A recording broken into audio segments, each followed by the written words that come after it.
Yes, good evening. Welcome back again.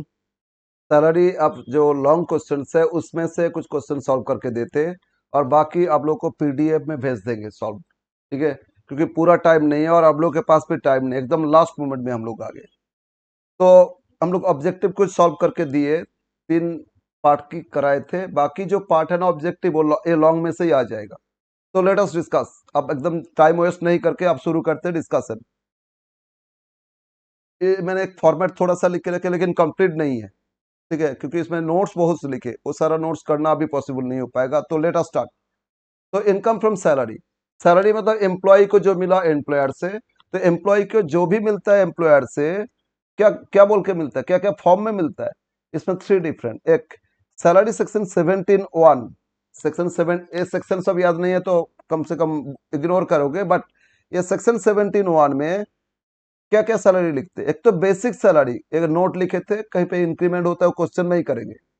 फिर DRS allowance और cost of living allowance या महंगाई भत्ता, डीआरएस अलाउंस। तो बेसिक जितना भी मिला 12 मंथ्स में वो लिख लेना, फुल्ली टैक्सेबल। डीआरएस अलाउंस भी कभी बेसिक का परसेंटेज दे देता है या मंथली दे देता है, पूरा 12 मंथ्स का कर लोगे, ये भी फुल्ली टैक्सेबल।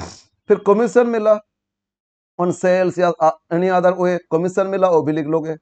फिर बोनस मिलता है ना, बोनस मतलब वो देखो फेस्टिवल बोनस मिलता है पूजा के टाइम, ईद के टाइम, डिफरेंट डिफरेंट फेस्टिवल में बोनस देते हैं एम्प्लॉय को। तो बोनस जितना मिला वो टैक्सेबल। फिर कुछ अलाउंसेस बहुत सारा आता है। क्या क्या अलाउंस आता है इसमें। Project allowance fully taxable. City compensatory allowance, ये सब नाम है क्यों है, ये सब का डिटेल्स हम बता सकते थे लेकिन अभी फिलहाल सिर्फ ये नाम ये कर लो कि क्यों ये मिल रहा है, तो फिर फुल्ली टैक्सेबल लिखते जाओगे। बोनस मिला, फुल्ली टैक्सेबल। प्रोजेक्ट के जो प्रोजेक्ट वर्क दी उसके लिए एक्स्ट्रा अलाउंस आपको मिला, ये सब अलाउंस बोलते हैं। ठीक है ना, फुल्ली टैक्सेबल जितना मिला पूरा टैक्सेबल। सिटी एरिया में कोई सर्विस करता है उनको कुछ सिटी कंपेंसेटरी अलाउंस मिलता है, तो वो भी फुल्ली टैक्सेबल। ठीक है। मेडिकल अलाउंस, मेडिकल अलाउंस मतलब हर महीना आपको आपका सैलरी के साथ साथ कुछ 500-600 रुपया करके दे रहे हैं। आपका हर महीना थोड़ी खर्चा होता है, कभी मेडिकल का खर्चा होता नहीं होता, बट ये फिक्स्ड अमाउंट, ये सब अलाउंस दे रहे। अलाउंस दे रहे मतलब जब आपको मंथ एंड में सैलरी देता है, ठीक है, मंथ एंड हो गया, नेक्स्ट मंथ फर्स्ट वीक के अंदर उसमें ये सारा अलाउंसेस जोड़ के एक साथ दे देता है। अब उसमें से आप कितना खर्चा कर रहे हो नहीं कर रहे हो वो अलग बात है। ठीक है, फिलहाल यहाँ वो सब जो दे रहा है कैश में मंथली बेसिस आपका सैलरी के साथ, उसको बोलोगे अलाउंस। तो मेडिकल अलाउंस ये भी दे रहे हैं। तो इसमें तो खर्चा भी तो कभी कभी वो होता है, लेकिन इसमें कितना खर्चा देखोगे नहीं, ये फुल्ली टैक्सेबल हो जाएगा। ठीक है। नेक्स्ट, एंटरटेनमेंट अलाउंस, ये भी देता है, कुछ एम्प्लॉयर देते हैं। तो अगर दे रहे हैं, ये भी यहाँ टोटल लिखोगे, लेकिन इसका कुछ डिडक्शन आएगा, डिडक्शन लास्ट में करेंगे। बाकी सब में अलाउंस कुछ डिडक्शन है तो वहीं पे लेस करके करेंगे, बट यहाँ फुल्ली टोटल इधर लिख लेंगे और बाद में एक डिडक्शन आएगा वो हम लोग लेस करेंगे। फिलहाल इतना याद रखो, इसके अगेंस्ट में डिडक्शन मिलेगा। इसके अगेंस्ट में अगर एंटरटेनमेंट अलाउंस तो डिडक्शन कुछ मिल सकता है। नेक्स्ट बार जाते, हाउस रेंट अलाउंस, या नोट लिखे थे। मतलब इस अगर किसी को हर महीना सैलरी के साथ साथ कुछ हाउस रेंट अलाउंस बोल के दे देता है, 5,000 10,000 जो भी। अब वो रेंटेड हाउस में रहता तो रेंट भी पे कर रहे ना, कुछ एग्जाम्पशन मिलेगा। तो कितना डिडक्शन मिलेगा वो क्वेश्चन के साथ ही करेंगे।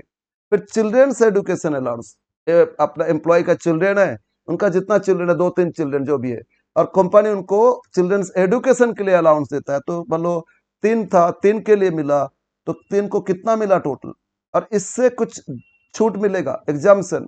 सेक्शन 10(14), इसमें कितना मिलेगा छूट, पर चाइल्ड मैक्सिमम 100 रुपीज करके। एक बार ध्यान दो, क्या मिलेगा, पर child maximum 100 rupees per month मिलेगा, लेकिन मैक्सिमम 2 चिल्ड्रन तक मिलेगा, 2 से ज्यादा नहीं।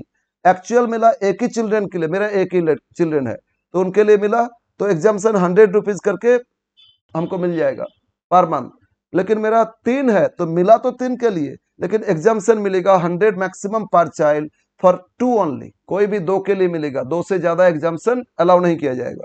ये माइनस कर दोगे, बाकी टैक्सेबल हो जाएगा। कभी कभी बोर्डिंग स्कूल होता है, मतलब रेसिडेंशियल स्कूल होता है, तो वहाँ स्टे भी करना होता है, बच्चा लोग स्टे कर रहे हैं तो उनका भी खर्चा है, तो इसके लिए एक्स्ट्रा और अलाउंस देता है, that is children's hostel allowance, इसको बोलोगे। देख, तो एडुकेशन अलाउंस मिला, साथ में अगर हॉस्टल भी है जो बोर्डिंग स्कूल में, उनके लिए हॉस्टल अलाउंस हो सकता है। ओनली बोर्डिंग स्कूल में नहीं रहता तो एडुकेशन अलाउंस मिल सकता है। तो हॉस्टल अलाउंस भी ऐसे ही मिलेगा जैसे चिल्ड्रंस एजुकेशन। कितना अलाउंस मिला लिखोगे इसमें, लेकिन पर चाइल्ड 300 लिमिट हो गया, उसमें 100 था, इसमें 300 करके पर child for maximum 2 children exemption minus करोगे, बाकी टैक्सेबल हो जाएगा। इस तरह ट्रैवलिंग कन्वेंस या कार अलाउंस दे रहे, मतलब आपको हर महीना बिल पे स्लिप में जब सैलरी देते हैं तो हर महीना कुछ पैसा दे देता है, ट्रैवल करते हो आप, ट्रैवल जॉब है तो ट्रैवलिंग, इसको ट्रैवलिंग कन्वेंस या कार अलाउंस बोल के देगा। कार नहीं, कार देने से वो दूसरी जगह लिखेंगे सैलरी में। तो ट्रैवलिंग या कन्वेंस अलाउंस मंथली कुछ कैश दे देता है, हर महीना फिक्स्ड अमाउंट, वो अलाउंस हो गया। और इसमें लेस करोगे सेम 10-14, कितना लेस करोगे ना, इसमें कितना ऑफिस पर्पस में ट्रैवल किए, ऑफिस पर्पस के लिए भी तो ट्रैवल करते हो ना, ऑफिस कहीं पे भेजे, आपका ट्रैवल जॉब है, ठीक है ना। अब आप मान लो सेल्स मैनेजर हो, तो सेल्स मैनेजर तो क्या होगा, चारों तरफ इधर सेल्स के लिए ट्रैवल करना होता है, तो आपका खर्चा भी तो है ना। तो ऑफिस पर्पस में कितना खर्चा किए वो माइनस कर दोगे, बाकी टैक्सेबल हो जाएगा। ट्रांसपोर्ट अलाउंस, ट्रांसपोर्ट और ट्रैवल में थोड़ा डिफरेंस है। ट्रांसपोर्ट अलाउंस क्या होता है, आपका घर से ऑफिस, ऑफिस से घर, और ट्रैवल मतलब कहीं पे भी ट्रैवल जब होता है, all over India, all over all travel करते हो अपना ऑफिस पर्पस के, वो ट्रैवलिंग था। ट्रांसपोर्ट अलाउंस मिल रहा है तो जितना मिला, और इसमें भी एग्जाम्पशन मिलेगा, लेकिन एग्जाम्पशन मिलेगा तीन, ये लिख देते एक बार, कितना एग्जाम्पशन मिलेगा पहले तो लिखे। इसमें एग्जाम्पशन मिलेगा 3200 मैक्सिमम, मैक्सिमम 3200 पर मंथ, ठीक है ना। तो एम्प्लॉय एक है उनके लिए मिल रहा है तो 3200 पर मंथ, लेकिन कंडीशन है ये सिर्फ मिलेगा, ये सिर्फ डिसेबल्ड, डिसेबल्ड एम्प्लॉय, डिसेबल्ड मतलब फिजिकली चैलेंज, मतलब वो जिसको बोलते हैं हैंडीकैप, ठीक है ना। अगर वो डिसेबल्ड है तो सिर्फ उनको ही एग्जाम्पशन मिलेगा, लेकिन वो हैंडीकैप नहीं है, नॉर्मल पर्सन है, तो उनको एग्जाम्पशन नहीं दिया जाएगा। ओके, पहले सबको मिलता था, अब सिर्फ डिसेबल्ड को मिलेगा। ये हो गया आपका जितना सारे अलाउंसेस है, उसमें कुछ अलाउंस छोड़ के क्या है, देखो सारा अलाउंसेस आ रहा है, कुछ जगह एग्जाम्पशन मिलेगा, कुछ नहीं मिलेगा, कहा जहां नहीं मिलेगा तो डायरेक्ट हम लिखते गए, ठीक है ना। इसको इतना ध्यान देना, ऐसा भी देता है जनरली। फिर बोनस, कमीशन, एक्स्ट्रा और बेसिक और डीआरएस अलाउंस, ये सब में सारा टोटल जितना मिलते जा रहा है लिखते जाओगे। और एग्जाम्पशन में चिल्ड्रंस एजुकेशन 100 रुपया करके मिलेगा, हॉस्टल 300 रुपया करके पर चाइल्ड 2 तक मिलेगा, ट्रैवलिंग ऑफिस के लिए खर्चा करे मिलेगा, ट्रांसपोर्ट अलाउंस घर से ऑफिस, ऑफिस से घर, इसमें जितना मिला। और उसमें एग्जाम्पशन से मिलेगा डिसेबल, अगर हैंडीकैप एम्प्लॉय है तो उनको 3200 करके मैक्सिमम पर मंथ एग्जाम्पशन मिल जाएगा। अब आ जाते रिटायरमेंट बेनिफिट। इसमें रिटायरमेंट बेनिफिट लिखे, एक्चुअली क्या है, जनरली रिटायरमेंट के बाद उठाते, अभी किए ना pension, gratuity, lip salary etcetera, वो इसी का पार्ट था, तो ये तो हम लोग अलग से कर लिए, तो इसको अभी यहां से भूल जाओ, लॉन्ग क्वेश्चन में नहीं देता है। फिर आएगा ए मोस्ट इंपॉर्टेंट है, ये ध्यान रखो, employ RPF, recognise provident fund. इसमें 4 तरह का प्रोविडेंट फंड होता है, लेकिन रिकॉग्नाइज आरपीएफ वो इसमें आ जाएगा, ठीक है, टैक्सेबल हो जाएगा। कितना कितना है वो थोड़ा बहुत डिस्कस करेंगे। तो रिकॉग्नाइज प्रोविडेंट फंड में कंट्रीब्यूट किए कौन, प्रोविडेंट फंड में ना कैसे कंट्रीब्यूट होता है ना, हम मान लो किसी कंपनी ज्वाइन किए, जब कंपनी ज्वाइन किए तो कंपनी, मेरा हमको जो मंथली सैलरी मिलता है बेसिक डी एक्सेट्रा, तो उसको जोड़ के देखिए मान लो 40,000 है, तो उसमें से 10%, 12%, 15% एक अमाउंट हमसे काट लेता है। 40,000 का मान लो 15%, 6,000 रुपया हर महीना हमसे काट लेते, काट के ना प्रोविडेंट फंड अकाउंट होता है, तो बैंक एक्सेट्रा में होता है, शेड्यूल बैंक में, मतलब गवर्नमेंट, आजकल प्राइवेटाइजेशन हो गया लेकिन वो सिक्योर रहता है, तो हम लोग तो क्या करते हैं, बैंक में अकाउंट ओपन हो जाता है, प्रोविडेंट फंड अकाउंट। तो मेरा जो एम्प्लॉयर, मालिक, मतलब जहां कंपनी में, कंपनी कंपनी क्या किया, मेरा सैलरी से हर महीना एक काट लेता है, ये जो काट के जमा कर रहे हैं बैंक में ना, हो गया एम्प्लॉइज ओन कंट्रीब्यूशन, एम्प्लॉय अपने तरफ से कर रहे हैं। ये क्या इनकम है, नहीं, मेरा तो सैलरी से काट के ही जमा कर रहे हैं ना, मेरा जमा हो रहा है, तो वो इसमें टैक्सेबल नहीं होगा। लेकिन एम्प्लॉयर भी वो अपने तरफ से मेरा अकाउंट में कुछ जमा करते, that is called employer contribution. मतलब मेरे से 8,000 करके काट रहे थे, जमा कर रहे थे मेरा प्रोविडेंट फंड अकाउंट में, तो उन्होंने भी, मेरा कंपनी भी उनके तरफ से मेरा प्रोविडेंट फंड अकाउंट में भी हो सकता है उतना या थोड़ा बहुत कम बेसी जमा करते। तो हर महीना अगर मेरे से 8,000 काट रहे हैं, समझ लो इक्वली वो लोग भी जमा कर रहे हैं। तो एम्प्लॉयर जो मेरा अकाउंट में जमा कर रहे हो, प्रोविडेंट फंड अकाउंट मेरा है, लेकिन जमा कौन करता है, एम्प्लॉयर करते। तो एम्प्लॉयर अपने तरफ से भी करते और मैंने भी करते, तो मेरा नहीं देखना है, एम्प्लॉयर कितना जमा किए वो इसमें टैक्सेबल हो जाएगा। तो इसमें क्या आएगा, अगर रिकॉग्नाइज्ड है तभी आएगा इसमें। Employer's contribution to recognise provident fund, कितना एम्प्लॉयर कंट्रीब्यूट किया देख लो। और इसमें रूल है 12% ऑफ सैलरी, मेरा सैलरी बेसिक और डीए पार्ट ऑफ सैलरी है, और कमीशन भी है, अगर कमीशन भी है, commission on percentage on sales, तो ये तीनों को जोड़ लेंगे, इस पर 12% सैलरी करेंगे और ये माइनस कर देंगे। अगर पॉजिटिव आया तो टैक्सेबल और नेगेटिव आया तो टैक्सेबल नहीं आएगा। तो ये हो गया प्रोविडेंट फंड का पार्ट, कंट्रीब्यूशन पार्ट। अब वो जो प्रोविडेंट फंड में जमा हुआ, मेरा जमा हुआ, एम्प्लॉयर जमा किए, तो दोनों अमाउंट जमा हुआ ना प्रोविडेंट फंड में, बैंक में, तो बैंक उस पर इंटरेस्ट भी देता है, जितना पहले से जमा हुआ, अभी का जमा, ये सब मिला के इंटरेस्ट देता है। अब मैं हमको इस साल मेरा प्रोविडेंट फंड अकाउंट में इंटरेस्ट कितना जमा हुआ, हर साल हमको देता नहीं, उसी में जमा कर लेता है, इंटरेस्ट भी उसी फंड में जमा होते जाता है, बढ़ते जाता है इस तरह, और जब रिटायर करेंगे उसको उठा लेते, ठीक है ना। यस, तो प्रोविडेंट फंड में जितना जमा किए 12% salary basic DA part of, अगर पार्ट ऑफ सैलरी है, और कमीशन कितना पूरा साल का था उसका 12% करो, माइनस कर दो, पॉजिटिव टैक्सेबल हो जाएगा।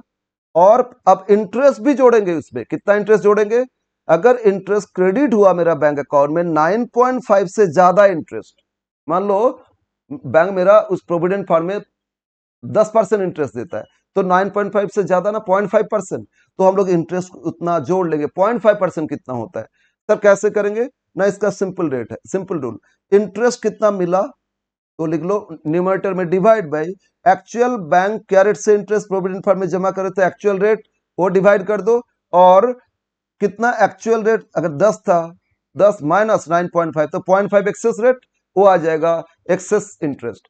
कैसे करोगे, मान लो मेरा प्रोविडेंट फंड में जमा हुआ 36,000, इंटरेस्ट इंटरेस्ट इंटरेस्ट जमा हुआ, फंड में तो जमा बहुत ज्यादा हुआ तभी ना इंटरेस्ट इतना है। मेरा प्रोविडेंट फंड अकाउंट में जमा हुआ इंटरेस्ट कितना, 36,000, और बैंक हमको 12% इंटरेस्ट जमा दे रहे थे, मतलब 12% इज 36,000, तो डिवाइड बाय 12 करेंगे, पर परसेंटेज आ जाएगा। अब मैंने देखेंगे, अब 9.5 से कितना एक्स्ट्रा, तो 12 से माइनस कर देंगे 9.5, मतलब 2.5 एक्स्ट्रा हो गया, है ना। यस, तो 36/12 इंटू 2.5 करोगे तो आपको मिल जाएगा कितना एक्सेस इंटरेस्ट, वो टैक्सेबल हो जाएगा। तो प्रोविडेंट फंड के साथ क्या करोगे, ये जो 12% सैलरी से जितना एक्स्ट्रा एम्प्लॉयर जमा किए प्रीवियस ईयर में, उससे लेस करके पॉजिटिव तो टैक्सेबल हो जाएगा, नेगेटिव तो जीरो करोगे। और इंटरेस्ट अगर 9.5 से ज्यादा इंटरेस्ट मिला तो जितना एक्स्ट्रा इंटरेस्ट वो ऐड कर लोगे, ये हो गया टैक्सेबल प्रोविडेंट फंड। बोलो समझ में आया, ये क्या हो जाएगा, टैक्सेबल प्रोविडेंट फंड। बस अगर सर इंटरेस्ट 9% मिला, 8% मिला, 9.5, तो इंटरेस्ट जीरो हो जाएगा, एक्सेस इंटरेस्ट नील लिख दोगे डायरेक्ट, इन एक्सेस टू 9.5% नील।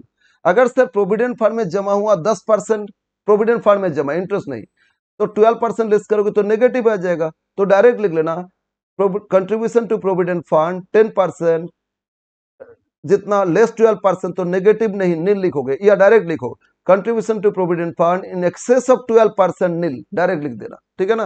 12 से ज्यादा कंट्रीब्यूट हो रहा है तभी टैक्सेबल, नहीं तो नहीं है। ओके, ये सारा जनरली वो 17(1) सेक्शन का हो गया। अब 17(2) इसमें पार्क्विजिट्स मतलब फैसिलिटीज, 17(2) क्या बोलते हैं, कुछ फैसिलिटीज आपको दे रहे हैं, तो यहां दिखा दो, कौन सा सेक्शन में दिखाओगे, 17(2) में दिखाओगे। अब इसमें क्या क्या चीज दिखाओगे, एक तो रहने के लिए आपको घर दे दिया, रेंट फ्री एकोमोडेशन, इसका डिटेल्स नोट लिखे थे, लेकिन वही बोलो ना टाइम इतना मैटर कर रहा था तो इतना नहीं कर पाए, सिर्फ एक फॉर्मेट करके हम क्लास शुरू कर दिए। एकोमोडेशन, अब ये जो फ्री में मिल रहा था इसका कैलकुलेशन क्वेश्चन के साथ ही सीखेंगे, ये थोड़ा लेंदी है एक्चुअली। अब इसी असेसमेंट ईयर से 24-25 एक बीट्स में एक डेट आया, और डेट के बाद चेंज है, मतलब 2 पार्ट करना होगा। मतलब कैसे करना होगा, अप टू अगस्त एंड करेंगे, फिर इसके बाद सितंबर की बात करेंगे, जनवरी मतलब अप्रैल से अगस्त, फिर सितंबर से मार्च, इस तरह 2 बार करना होगा। ये थोड़ा कॉम्प्लिकेटेड पार्ट इसमें आ गया, ठीक है, कुछ चेंज आया इसीलिए। फिर एकोमोडेशन एट ए कंसेशनल रेंट, मतलब अगर रेंट आपको रेंट जो रहने के लिए घर दिया, पहले तो फ्री में दिया था, रेंट फ्री, इसमें क्या रहने के लिए घर दिया लेकिन आपसे थोड़ा बहुत रेंट चार्ज कर, हर महीना सैलरी से कुछ काट लेता है, बोला आप बाबू आपको जो एक घर दिए ना इसका तो बहुत ज्यादा वैल्यू है, तो थोड़ा बहुत आपसे हम रेंट चार्ज कर रहे हैं, उसको बोलते हैं एकोमोडेशन एट ए कंसेशनल रेंट। और इसका कैलकुलेशन नोट 4 में आ जाएगा। रेंट फ्री का कैलकुलेशन करेंगे और हमसे रेंट जो चार्ज कर रहे थे उससे माइनस कर देंगे, तो ये सेकेंड पार्ट आ जाएगा। तो दोनों इंटरलिंक है, ठीक है ना। Yes sir. अब कुछ परक्विजिट्स आता है, फैसिलिटीज। क्या क्या फैसिलिटीज, ये हम लिख के रखे, ये सब मान लो आया तो लिख लेना, बहुत जगह कैलकुलेशन है बट ये सब लिख लेना। क्या है, मेरा इनकम टैक्स, मेरा प्रोफेशनल टैक्स, ठीक है, ये सब एम्प्लॉयर पे कर दिए। मेरा इनकम टैक्स, मेरा प्रोफेशनल टैक्स है तो हमको पे करना चाहिए, तो कौन पे कर दिए, एम्प्लॉयर। इसको एक्चुअली उसमें बोलता है employer employees obligation, employees obligation paid और रीइंबर्स बाय एम्प्लॉयर, ठीक है। इसमें स्पेसिफिक नॉन स्पेसिफिक बहुत कुछ है, इतना कुछ सीखोगे प्रॉब्लम होगा। खैर इतना इसमें सीरियली लिखते जाओगे। Minimum employ sorry income tax professional tax of employ paid by employer, employer pay किया ना, मेरा बेनिफिट हुआ, लिख लेंगे। Electric bill, gas bill, water bill reimburse by employer, मेरा घर का जो इलेक्ट्रिक बिल आया वो रीइंबर्स मतलब सर क्या होता है, एक्चुअली बिल आया मैंने पे कर दिए और मेरा कंपनी का मालिक बोला अरे गौतम जब तुम्हारा बिल आएगा पे कर दोगे, वो बिल हमको देना, हम तुमको पैसा दे देंगे, ठीक है ना, दैट इज कॉल्ड रीइंबर्समेंट। तो अगर रीइंबर्स एम्प्लॉयर किए, जितना हमको रीइंबर्स किए, जितना मिला, पूरा ना करे पार्ट भी करे, जितना मिला वो हम इसमें टैक्सेबल कर लेंगे। इसी तरह गैस बिल, कुकिंग गैस होता है ना, तो उसका बिल वो भी पे कर किए, एम्प्लॉयर हमको दे दिए तो इसमें आ जाएगा, या एम्प्लॉयर डायरेक्ट दे दिए तो स्पेसिफिक हो जाता है, लेकिन अभी उतना छोड़ो। तो employ electric bill, gas bill, water bill reimburse किए तो इसमें टैक्सेबल हो जाएगा, राइट। जितना रीइंबर्स किए और डायरेक्ट पे किए तो वो भी टैक्सेबल हो जाएगा, जितना डायरेक्ट पे किए वो टैक्सेबल हो जाएगा, ठीक है, पूरा अमाउंट आ जाएगा, समझ लेना। नेक्स्ट, मेरा लाइफ इंश्योरेंस प्रीमियम कौन पे कर दिए, एम्प्लॉयर पे किए, तो ये भी इसमें आ जाएगा टैक्स फुल, ठीक है। मेरा घर में सर्वेंट है, कुक है, वॉचमैन है, उसका सैलरी भी रीइंबर्स कर दिया और डायरेक्ट पे कर दिया, उन्होंने लगा के रखे थे, तो उनको जितना पे किया गया वो इसमें आ जाएगा टैक्सेबल, ठीक है ना। अब आ रहा है फिर फ्री यूज ऑफ कार, एक कार हमको दे दिए, ठीक है, तो इस केस में वो कितना टैक्सेबल होगा, इसमें नोट लिखे थे क्योंकि कैलकुलेशन है कुछ। क्लब बिल मेरा एम्प्लॉयर पे कर दिए तो टैक्सेबल हो जाएगा। मेरा मेडिकल बिल रिम्बर्स किए तो किसमें एग्जाम्शन आएगा, माइनस करके टैक्सेबल कर लेंगे। कहाँ के है, प्राइवेट है तो उसमें कुछ एग्जाम्शन मिलेगा, गवर्नमेंट तो फुल्ली एग्जाम्प्टेड हो जाएगा, गवर्नमेंट मतलब हॉस्पिटल में अगर चेक किए तो फुल्ली एग्जाम्प्टेड हो जाएगा, प्राइवेट है तो कुछ एग्जाम्शन मिलेगा, इसीलिए इसमें कुछ रूल्स है। आगे क्वेश्चन के साथ देखेंगे, ये सब दे रहे हैं तो समझ लेना, और पार्क सैलरी में आएगा, पार्कुजिस बोल के आएगा। आपको अगर पता नहीं चल रहा सर पार्कुजिस सर तो कुछ लिखना नहीं, सीरियली करते जाओगे, बस कुछ तो मार्क्स मिलेगा श्योर ना। Medical bill reimburse by employer, ठीक है, ये भी आ जाएगा, लेकिन बोलो इसमें कुछ एक छूट मिलेगा, मिल सकता है। नेक्स्ट, अगर मेरा एक लड़का का लड़की का एडुकेशन चिल्ड्रन एडुकेशन का फैसिलिटीज प्रोवाइड किए फ्री, तो उसके लिए भी कुछ आएगा, उसमें कुछ माइनस करके आएगा टैक्सेबल, ठीक है। लेस एग्जाम्शन, कितना एग्जाम्शन मिलेगा, ये सब क्वेश्चन में आया तो हम बताएंगे। और कुछ free use of movable assets, हमको कुछ एसेट्स दिए यूज करने के लिए, जैसे मान लो एक दे दिए, क्या दे दिए, घर नहीं, घर तो आ गया, कार तो आ गया ना, उसको छोड़ के, तो फ्री यूज ऑफ मान लो एक फर्नीचर एक मान लो एक टेलीविजन हमको यूज करने के लिए दे दिए, फ्री यूज करने के लिए दिए, यानी कि बेच दिया हमको, तो वो भी आ जाएगा कितना, उस एसेट्स का फर्नीचर का कॉस्ट कितना 10%, उसका कॉस्ट उसका 10% ये आ जाएगा, ठीक है। लेकिन इसमें ध्यान देना, अगर हमको मोबाइल सेट दिए, लैपटॉप दिए ना, एग्जाम्प्टेड है, ये नहीं करोगे।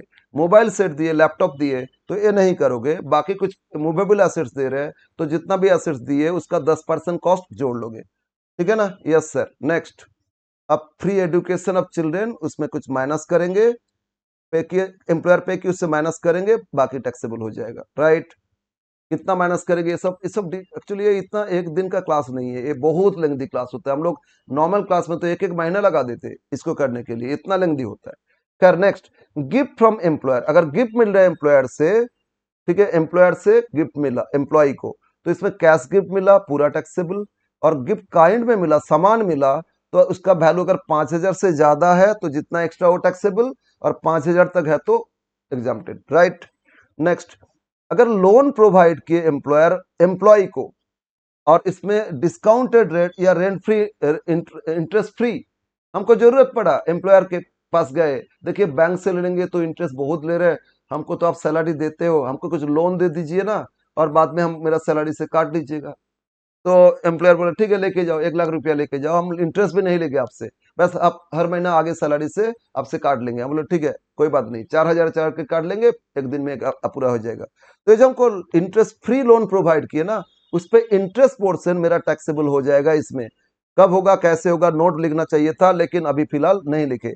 अब एक चीज, अगर इंटरेस्ट फ्री तो इसमें कितना टैक्सेबल होगा इंटरेस्ट पोर्शन ना। स्टेट बैंक ऑफ इंडिया में उस लोन का जो रेट है, हाउसिंग लोन अलग रेट है, एजुकेशन लोन अलग रेट है, पर्सनल लोन अलग रेट है ना, तो स्टेट बैंक में जो रेट था वो स्टैंडर्ड माना जाएगा। और उस रेट से मान लो, एक एग्जांपल थोड़ा सा लेते हैं क्लियर करने के लिए, क्योंकि यहां से कभी कभी देता है। मान लो हम एम्प्लॉयर से 1 लाख रुपया लोन लिए, तो 1 लाख रुपया लोन, और एम्प्लॉयर बोले आपको इंटरेस्ट देना नहीं पड़ेगा, तो कोई बात नहीं, जीरो इंटरेस्ट हो गया। अब इसी लोन का एसबीआई में रेट है कितना, 8%, तो मतलब 8% मेरे लिए टैक्सेबल हो जाएगा।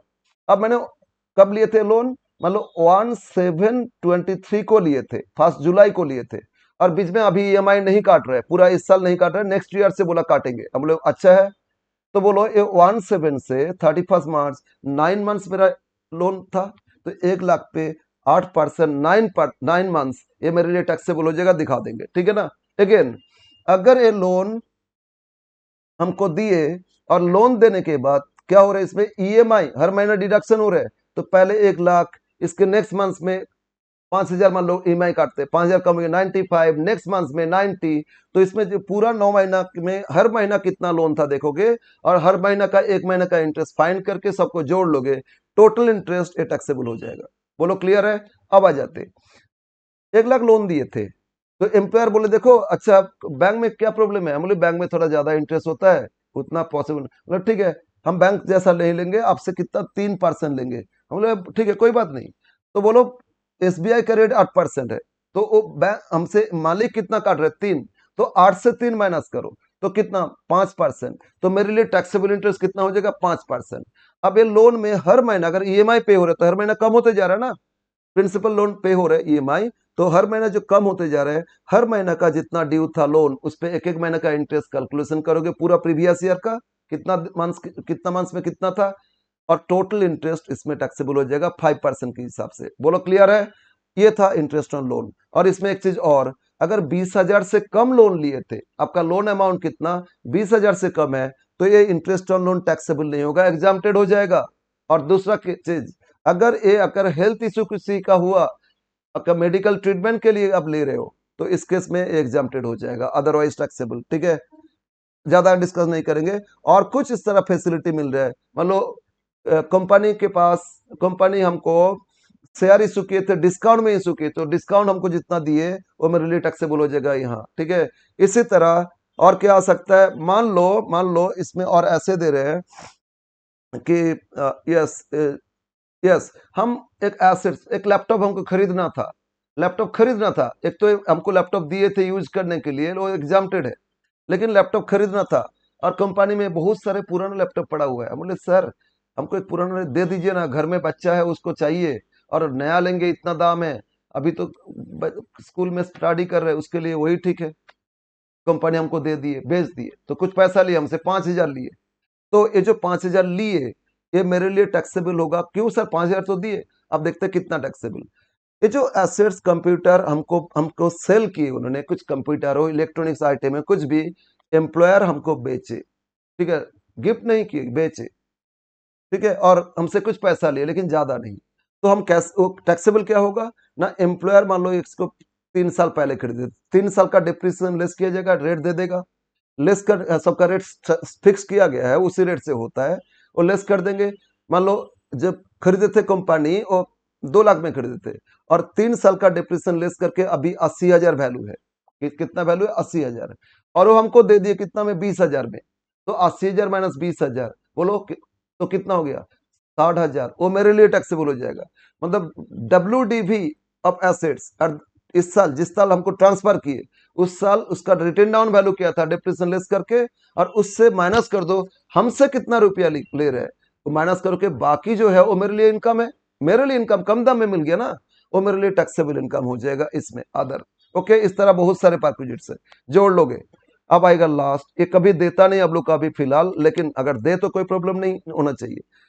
कुछ होता है profit in lieu of salary, profit in lieu of salary section 17(3). इसमें क्या क्या आता है, बहुत कुछ आता है, थोड़ा बहुत लिखे। एक होता है कीमैन इंश्योरेंस पॉलिसी, एम्प्लॉयर किए थे, वो हम लोग के लिए किए थे, और उसका मैच्योरिटी आया, उसके उसके अगेंस्ट में कुछ पेमेंट मिला हमको, एम्प्लॉय को मिलता है, वो इधर आ जाएगा प्रॉफिट ली ऑफ सैलरी में टैक्सेबल। या हम कुछ अनरिकॉग्नाइज प्रोविडेंट फंड में जमा हो रहा था, एक तो रिकॉग्नाइज था, अनरिकॉग्नाइज प्रोविडेंट फंड में जमा हो रहा था, तो इस केस में एम्प्लॉयर अब वो फंड को उठा लिए, यूआरपीएफ अनरिकॉग्नाइज, उस फंड को हम बाद में एनकैश कर लिए, उठा लिए, तो इसमें एम्प्लॉयर जितना जमा किए थे और एम्प्लॉयर जमा पे जितना इंटरेस्ट मिला था, वो दोनों मिला के हमको तो मिल गया ना, एम्प्लॉयर का पार्ट यहाँ टैक्सेबल हो जाएगा, और मेरा जो कंट्रीब्यूशन था और उसमें जो इंटरेस्ट मिला था वो मेरा आधार सोर्सेस में आ जाएगा, मेरा जो आया था उसमें जो इंटरेस्ट वो मेरा आधार सोर्सेस में आ जाएगा। लेकिन एम्प्लॉयर किस में, एम्प्लॉयर का जो पार्ट था, एम्प्लॉयर का जो पार्ट था और उसमें जो इंटरेस्ट और एम्प्लॉयर कंट्रीब्यूशन वो हमको मिल गया, तो मैंने लीव ऑफ सैलरी में दिखा देंगे। इस तरह कुछ और है, अगर सर्विस रूल में चेंज आया, इसके कारण लमसम कुछ मिल रहा है, वो भी यहाँ दिखा दोगे। हाँ, कुछ एग्जाम्शन भी मिलता है 5 लाख तक, लेकिन जनरली आ जाता है इसमें। ओके,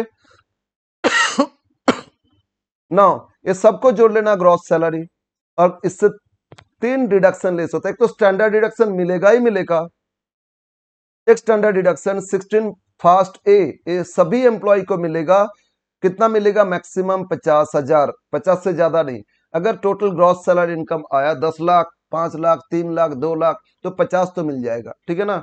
और अगर ग्रॉस सैलरी कम आ गया तो 20,000, 40 तो 40 मिल सकता है, ठीक है ना। यस, तो मैक्सिमम लिमिट लेकिन 50, उससे ज्यादा नहीं मिलेगा। अगर ग्रॉस सैलरी 50 से बहुत ज्यादा है तो 50 पूरा डिडक्शन मिल ही जाएगा। क्वेश्चन में नहीं देगा, लेकिन एक करोगे, अब कर लोगे, ठीक है। नेक्स्ट 16 सेकेंड, अब वो जो एंटरटेनमेंट अलाउंस मिला था ना, वो आप इधर एग्जाम्शन मिलेगा, एंटरटेनमेंट अलाउंस मिला था वो आप इधर एग्जाम्शन मिलेगा, तो इसमें एग्जाम्शन माइनस करेंगे। लेकिन ये सिर्फ गवर्नमेंट एम्प्लॉय को मिला तो यहाँ माइनस करेंगे, नहीं तो माइनस नहीं करेंगे। इसमें भी रूल्स है, लिस्ट ऑफ 3 कितना मिला था, बेसिक पे 20%, फिर 5,000 रुपया मंथली, इस तरह 3 है, जो लोएस्ट वो मिलेगा 5,000 अमाउंट, सर मंथली नहीं, इसमें से जो लोएस्ट वो मिलेगा। इस तरह रूल्स है, बट यहाँ भी फिलहाल इग्नोर करते। अगर गवर्नमेंट एम्प्लॉय को मिला तो एग्जाम्शन मिलेगा, डिडक्शन नहीं तो नहीं मिलेगा डिडक्शन, ठीक है। Now last deduction section 16 third for professional tax paid, चाहे मैंने पे करे चाहे मेरा एम्प्लॉयर पे किए, एम्प्लॉयर पे की तो परक्विजिट्स में जोड़े थे, और यहाँ फिर वो माइनस हो जाएगा, और खुद मैंने पे किए तो परक्विजिट्स में जोड़ेंगे नहीं, लेकिन यहाँ एग्जाम्शन मिल जाएगा। Total payment either by employer और बाय एम्प्लॉय, टोटल पेमेंट यहाँ एग्जाम्शन दे दोगे। प्रोफेशनल टैक्स, इसका दूसरा नाम है एम्प्लॉयमेंट टैक्स, ठीक है। तो ए माइनस कर देना, बस अब माइनस करोगे आ जाएगा टैक्सेबल सैलरी इनकम। क्लियर है। अब हम डायरेक्ट क्वेश्चन में आते, यहाँ कुछ बताए थे बेसिक एटसेट्रा, एचआरए में कैसे करोगे, यहाँ थोड़ा बहुत लिखे, लेकिन ये सब आगे और कुछ लिखे थे, लेकिन रहने दो, अभी हम एकदम डायरेक्ट क्वेश्चन स्टार्ट करते। बहुत टाइम हो गया, अब हम लोग को क्वेश्चन नहीं करने से टाइम, हम लोग को प्रिपरेशन मतलब ये देखने का टाइम, फिर प्रैक्टिस करने का टाइम नहीं मिलेगा। ऐसे ही इतना लेट हो गया, कितना और करोगे आप लोग। खैर, हम कुछ क्वेश्चन कर रहे हैं, क्वेश्चन 1 2 3, पहले 3 करेंगे, फिर 1 2, ये दोनों दोनों ही है, ठीक है। पहले 3 करते, फिर इसके बाद बाकी देखेंगे। यस, नाउ क्वेश्चन 3, अपना रिवीजन सीट का क्वेश्चन नंबर 3 फास्ट कर लेते, ठीक है। क्वेश्चन नंबर 3, एक मिनट, एक बार देखे revision sheet. Yes yes yes, ये revision sheet question number 3 fast करेंगे। क्या था, मिसेस घोषाल, ठीक है। Question 3, yes Mrs Ghoshal, basic salary 20,000, फिर 800 इंक्रीमेंट हो रहे, 24,000, फिर 1,000 इंक्रीमेंट, इस तरह के इंक्रीमेंट बेसिस एक दे देता है कभी कभी, इसीलिए इसको पहले कर रहा हूं। तो क्वेश्चन 3 करेंगे फास्ट, इसके बाद 2 भी करेंगे, इसके बाद 2 करेंगे। 2 में भी 2 भी अच्छा क्वेश्चन है, ये 2 और फिर 1 है, ये तीनों करेंगे तो मोटा मोटी एक आइडिया हो जाएगा। लेकिन इस सारा क्वेश्चन बाकी हम कोशिश करेंगे फिर सॉल्व करके ना, आज रात भर हम एक करेंगे, कल सुबह वो देख लेना, मतलब आप आज ही दे देंगे, इसके बाद क्या करोगे ना, आप लोग देख लोगे कैसे किए, बस गो थ्रू कर लेना तो हो जाएगा। यस, अब स्टार्ट करते, अब स्टार्ट करते। क्वेश्चन नंबर पहले क्या, कितना नंबर करेंगे बोले, 3। यस, तो बेसिक का नोट ये सब जो था ना वो सारा इसमें हो जाता, लेकिन बस एक दिन हमको एक्स्ट्रा टाइम मिलता तो थोड़ा लेट है शुरू किए, और प्लस मेरा क्लासेस सब चलता है तो इसीलिए हम टाइम ज्यादा डिवोट नहीं कर पा रहे, ये मेरा फॉल्ट है। I am really sorry for that, but इतना तो करा दिए ना हम, तो लग रहा था कि थोड़ा बहुत करा देंगे एटलीस्ट पास हो जाए, लेकिन जितना कवर की इतना अगर ठीक से कर लिए तो अच्छा स्कोर होना चाहिए। Question 3, compute sorry from the following particulars compute taxable salary of Mrs Ghoshal. तो ये लिखोगे ऊपर ऐसे सभी हेड में जैसे करते थे, income from computation of income from salary of Mrs Ghoshal for the assessment year relating to previous year. Relating to previous year नहीं भी लिखोगे चलेगा, लेकिन कम से कम असेसमेंट ईयर तो लिखोगे, एक बार लिख देते, बाकी सब में स्टार्ट डायरेक्ट करेंगे। Computation of income from salary of Mrs Ghoshal for the assessment year 2024-25। आगे लिखना तो प्रीवियस ईयर 23-24 लिख लेना, लेकिन यहां तक भी लिखोगे कोई इशू नहीं है, हो जाएगा, ठीक है। यस, अब एक फॉर्मेट करोगे, आपको इतना 17-1 17-2 परक्यूजिट 17-3 लीव ऑफ सैलरी, इतना कुछ नहीं, आप सीरियली करते जाओगे, ठीक है। सीरियली 2 कॉलम करोगे तो भी चलेगा, कोई प्रॉब्लम नहीं, 3 करना जरूरी नहीं है, तो 2 कॉलम कर दो। ये सब लेंथी क्वेश्चन होता है तो थोड़ा स्पेस लगेगा इसमें, उतना स्पेस छोड़ना, क्योंकि वर्किंग्स भी करते रहोगे तो कितना स्पेस छोड़ोगे प्रॉब्लम ना हो जाए। Yes, right. अब स्टार्ट करते, सीरियली अब करते जाओ, अमाउंट अमाउंट लिख के, पर्टिकुलर अमाउंट अमाउंट लिख के। पहले क्या दिया, बेसिक सैलरी, लेकिन इसमें ऐसा कुछ दिया तो इसको पे स्केल बोलता है। पहले 20,000 मिल रहा था जब ज्वाइन किए थे, इसके बाद 800 रुपया करके इंक्रीमेंट हर साल होते जा रहे 24,000 तक, इसके बाद 1,000 रुपया करके, लेकिन 35 तक होगा, इसके बाद नहीं आएगा, इसको पे स्केल बोलता है।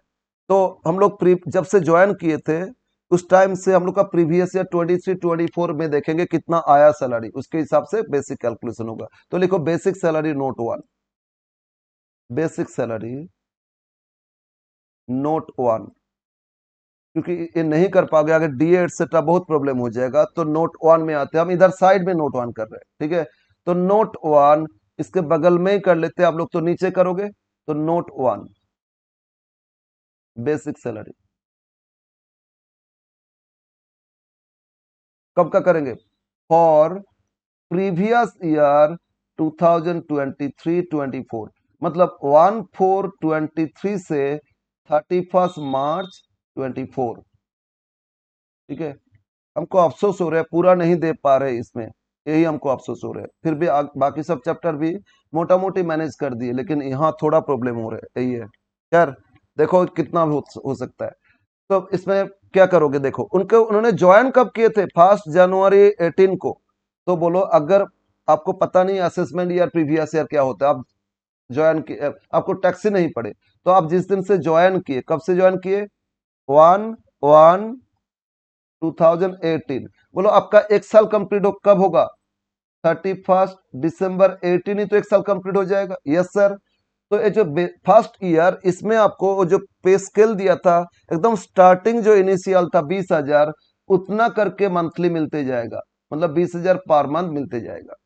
लेकिन जब एक साल कंप्लीट हो गया, आपका इंक्रीमेंट होना शुरू होगा, ठीक है, आप सीनियरिटी होते जा रहे इंक्रीमेंट, तो नेक्स्ट ईयर 1/1/2019 से फिर नेक्स्ट ईयर 31 दिसंबर 19, इसमें कितना इंक्रीमेंट दे रहा था, 800 रुपया करके 24,000 तक, 800 रुपया करके हर साल बढ़ेगा। तो इसमें मंथली आप मंथली होता है बेसिक, ठीक है, 20,800 पर मंथ मिलेगा। फिर नेक्स्ट मंथ में चले जाओ, फिर 1/1/2020 से 31 दिसंबर 2020, 18 19 20, फिर 800 बढ़ेगा, तो 21,600 पर मंथ मिलेगा आपको। सर कब तक देखेंगे हम लोग का प्रीवियस या 23-24 जब तक नहीं आ रहा है, तो फिर 1/1/2021 से 31 दिसंबर 2021 फिर 800 बढ़ेगा, है ना? हाँ सर, तो 22,400 पर मंथ, 800 बढ़ गया ना, 8 6 14, यस, 22,400 पर मंथ। फिर नेक्स्ट ईयर फिर 1/1/2022 से 31 दिसंबर 2022 फिर 800 बढ़ा दो, तो 23,200 per month. Yes sir. Sir अभी तक नहीं है, अरे आने दो आने दो, आ जाएगा ना। अब 23 आ रहे हैं, 1/1/2023 से 31 दिसंबर 2023, तो फिर 800 बढ़ेगा, तो 24,000 हो जाएगा पर मंथ।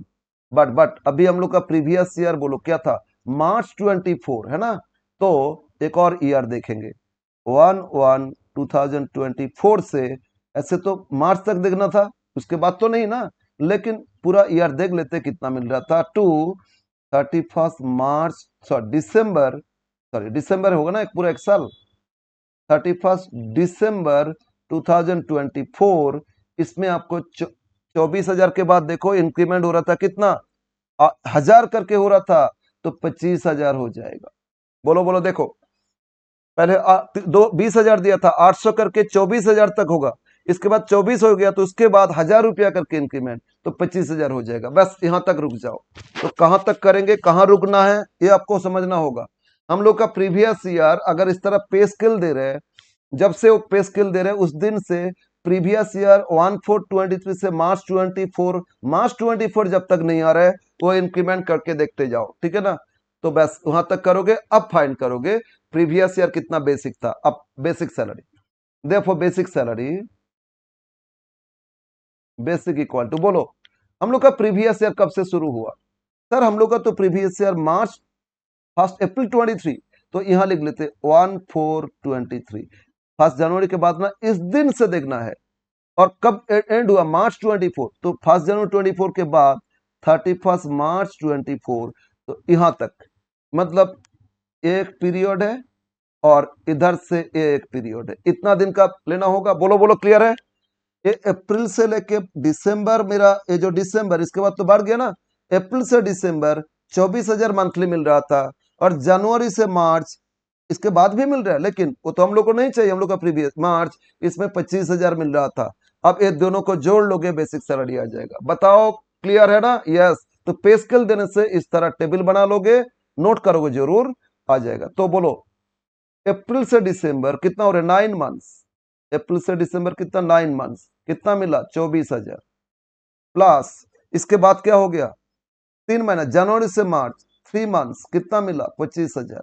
अब इन दोनों को इंटू करके जोड़ लेना, हो गया बेसिक सैलरी। बस इस तरह पे स्केल देने से ऐसे करोगे, तो 24,000 इंटू क्या है, 9, तो कितना है बोलो, 2,16,2,16, प्लस 25 इंटू 3, 75, तो इसको जोड़ लो, प्लस 75,000, ये आया आपका 2,91, कितना, 2,91,000, ये आपका बेसिक सैलरी। Yes sir. तो बेसिक में आप लिख दो, बेसिक सैलरी में लिख दो, कितना लिखोगे, ये आया 2,91,000। क्लियर है? बोलो, ये फुल्ली टैक्सेबल होता है, तो डायरेक्ट लिख दो 2,91,000।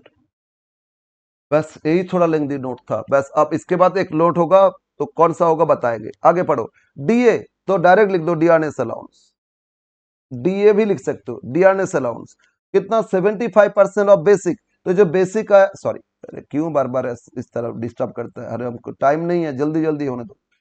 बेसिक पे 75%, तो 2,91,000 इंटू करो 75%, ठीक है ना? तो 291 पे कर लो 75%, तो ये डीए आ जाएगा कितना, 2,18,250। सर यहाँ अगर बोल देता है जो डीए बोल दिया, इसमें से 40% पार्ट ऑफ सैलरी, तो अदर कैलकुलेशन में देखोगे, यहाँ तो पूरा डीए लिख लोगे, ठीक है ना? कितना पार्ट ऑफ सैलरी और अदर परक्विजिट्स एक्सेट्रा कैलकुलेशन में, HRA house rent allowance calculation, उसमें जो डीए लेंगे और पार्ट ऑफ सैलरी लेंगे। जैसे अभी ग्रेचुइटी पेंशन किए थे ना पार्ट ऑफ सैलरी, तो उसमें भी ऐसे ही ले रहे थे, तो यहाँ भी लेंगे, बट यहाँ टोटल डीए लिखोगे, राइट? यस। नेक्स्ट क्या दिया, कार अलाउंस, तो अलाउंस तो यहाँ आ जाएगा, कार आपको यूज करने नहीं दिए, तो लिखो कार अलाउंस, कार मतलब ट्रेवलिंग, ठीक है ना, ऐसे ही है, तो कार अलाउंस, आपको अलाउंस दे रहे मतलब पैसा दे रहे, कार नहीं दे रहे, अलाउंस दे रहे हर महीने फिक्स पैसा, तो एक प्रकार का अलाउंस है, मतलब ट्रैवलिंग अलाउंस बोले थे ना, कितना दे रहा था बोलो, 1000 करके पर मंथ दे रहा था, तो 1000 इसलिए इनसाइड किए इंटू 12, पूरा कितना हो जाएगा 12000। बट ये अगर कार या ट्रेवलिंग कन्वेंस है, इसमें से ऑफिशियल ड्यूटी कुछ खर्चा करते ना, वो माइनस करोगे, लेस, अगर सेक्शन याद है तो लिखोगे एग्जाम्सन, एग्जाम्सन लिखोगे, बट ये सब एग्जाम्सन new new regime 115 BSc new regime होता है, ये सारा ओल्ड रिजिम एग्जाम्सन जो कर रहे हैं, ठीक है ना, कुछ नहीं बोला, ओल्ड रिजिम ही करोगे, मेंशन कर दोगे। एग्जाम्सन अंडर सेक्शन 1014 या 1014, कितना, एक्सपेंसेस फॉर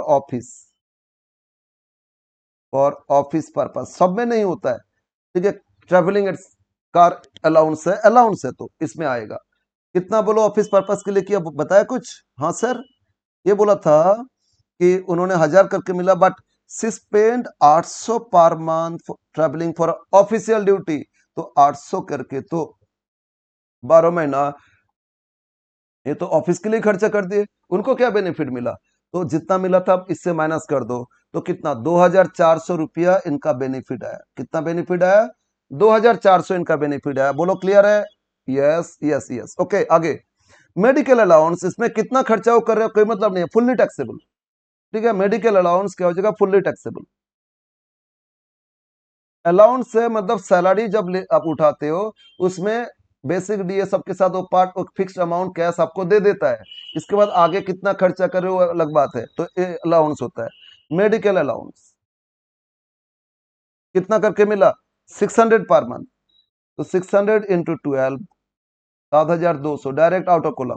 सर इसमें तो बोला कुछ, इसमें मेडिकल ट्रीटमेंट में खर्चा के, इसमें कोई एग्जाम्शन नहीं मिलेगा, ठीक है ना, इसमें कोई अलाउंस में कोई डिडक्शन नहीं मिलेगा, ये फुल्ली टैक्सेबल, प्रोजेक्ट अलाउंस, ठीक है, ये सब fully taxable, city compensatory fully taxable, ठीक है, वार्डन अलाउंस फुल्ली टैक्सेबल, इस तरह कुछ है, सर्वेंट अलाउंस ये सब फुल्ली टैक्सेबल।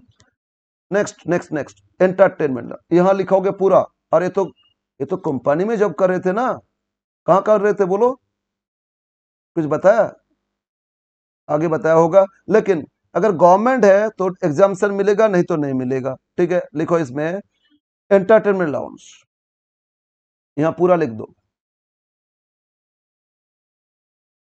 एंटरटेनमेंट अलाउंस कितना करके मिला, 700 पर मंथ, कुछ खर्चा किए उससे कोई मतलब नहीं है, पूरा 700 यहां लिखो, इंटू 12, 8400, लेकिन अगर एक गवर्नमेंट एम्प्लॉय होते तो आगे लास्ट में डिडक्शन मिलता 16 सेकेंड, ठीक है ना, बोले थे ना for government entertainment allowance for government employ, तो एग्जाम्शन मिलता, लेकिन ये तो गवर्नमेंट एम्प्लॉय नहीं है, कहीं पे नहीं बोला, तो फिर प्राइवेट फॉर्म बोल दिया शुरू में, तो नहीं मिलेगा एग्जाम्शन, यहां पूरा लिख लो, okay next, children's education allowance, allowance ही अलाउंस मिलते जा रहे हैं इनको, ठीक है ना, लिखो चिल्ड्रंस, यहां एग्जाम्शन माइनस करोगे, चिल्ड्रंस एजुकेशन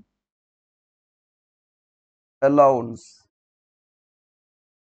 अब बताओ कितना मिला चिल्ड्रंस एजुकेशन अलाउंस, ये क्वेश्चन नंबर 3 कर रहे हैं, ये मिला 150 per month each for 3 children, तो मतलब मिला 150 into 3 children into 12 month, per month करके मिल रहा था ईच, है ना, तो 150 इंटू 3 मतलब 450 इंटू 12, 150 इंटू 3 इंटू 12, तो ये आया कितना, 5400 मिला, तो यहां फिर छूट मिलेगा एग्जाम्शन, क्यों ना, बोला ना 2 चिल्ड्रन तक एग्जाम्शन दिया जाएगा आपको, ठीक है ना, 2 तक मिला 3 के लिए, लेकिन एग्जाम्शन यहां माइनस करोगे, लेस एग्जाम्शन अंडर सेक्शन 1014, वही स्पेशल अलाउंस है 1014 सब, तो कितना मिलेगा ना, 100 पर चाइल्ड, यहाँ तो 150 करके मिल रहा तो 100 मैक्सिमम है, 100 पर मंथ, इनटू कितना 2 चिल्ड्रन, और इनटू पूरा 12 मंथ्स, 3 के लिए मिला तो 2 का एग्जाम्पशन आएगा। पर चाइल्ड 100 से ज्यादा नहीं मंथली, या मिला 100 से ज्यादा तो 100। अगर किसी को 80 करके मिलता तो 80 माइनस करते, 100 से अबव है तो 100 एग्जाम्पशन मिलेगा पर चाइल्ड, ये ध्यान रखना।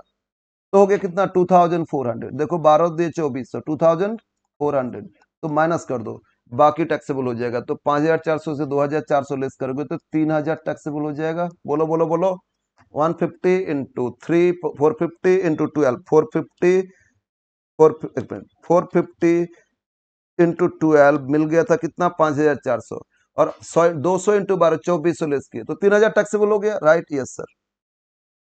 एडुकेशन हो गया। लाइट ना, एक प्रोविडेंट फंड है, अब करेंगे प्रोविडेंट फंड, बट उससे पहले एक और अलाउंस से कर लेते। तो बोला हाउस रेंट अलाउंस रिसीव्ड, यहां कर लो HR, house rent allowance, house rent allowance, but यहाँ कुछ कैलकुलेशन होता है तो यहाँ एक लिखते नोट 2। नोट 1 तो सैलरी में किए थे बेसिक, तो नोट 2 करेंगे, इसमें बताएंगे हाउस रेंट अलाउंस कितना टैक्सेबल हो रहा है। नोट 2 करेंगे, इसमें बताएंगे आपको हाउस रेंट अलाउंस कितना टैक्सेबल।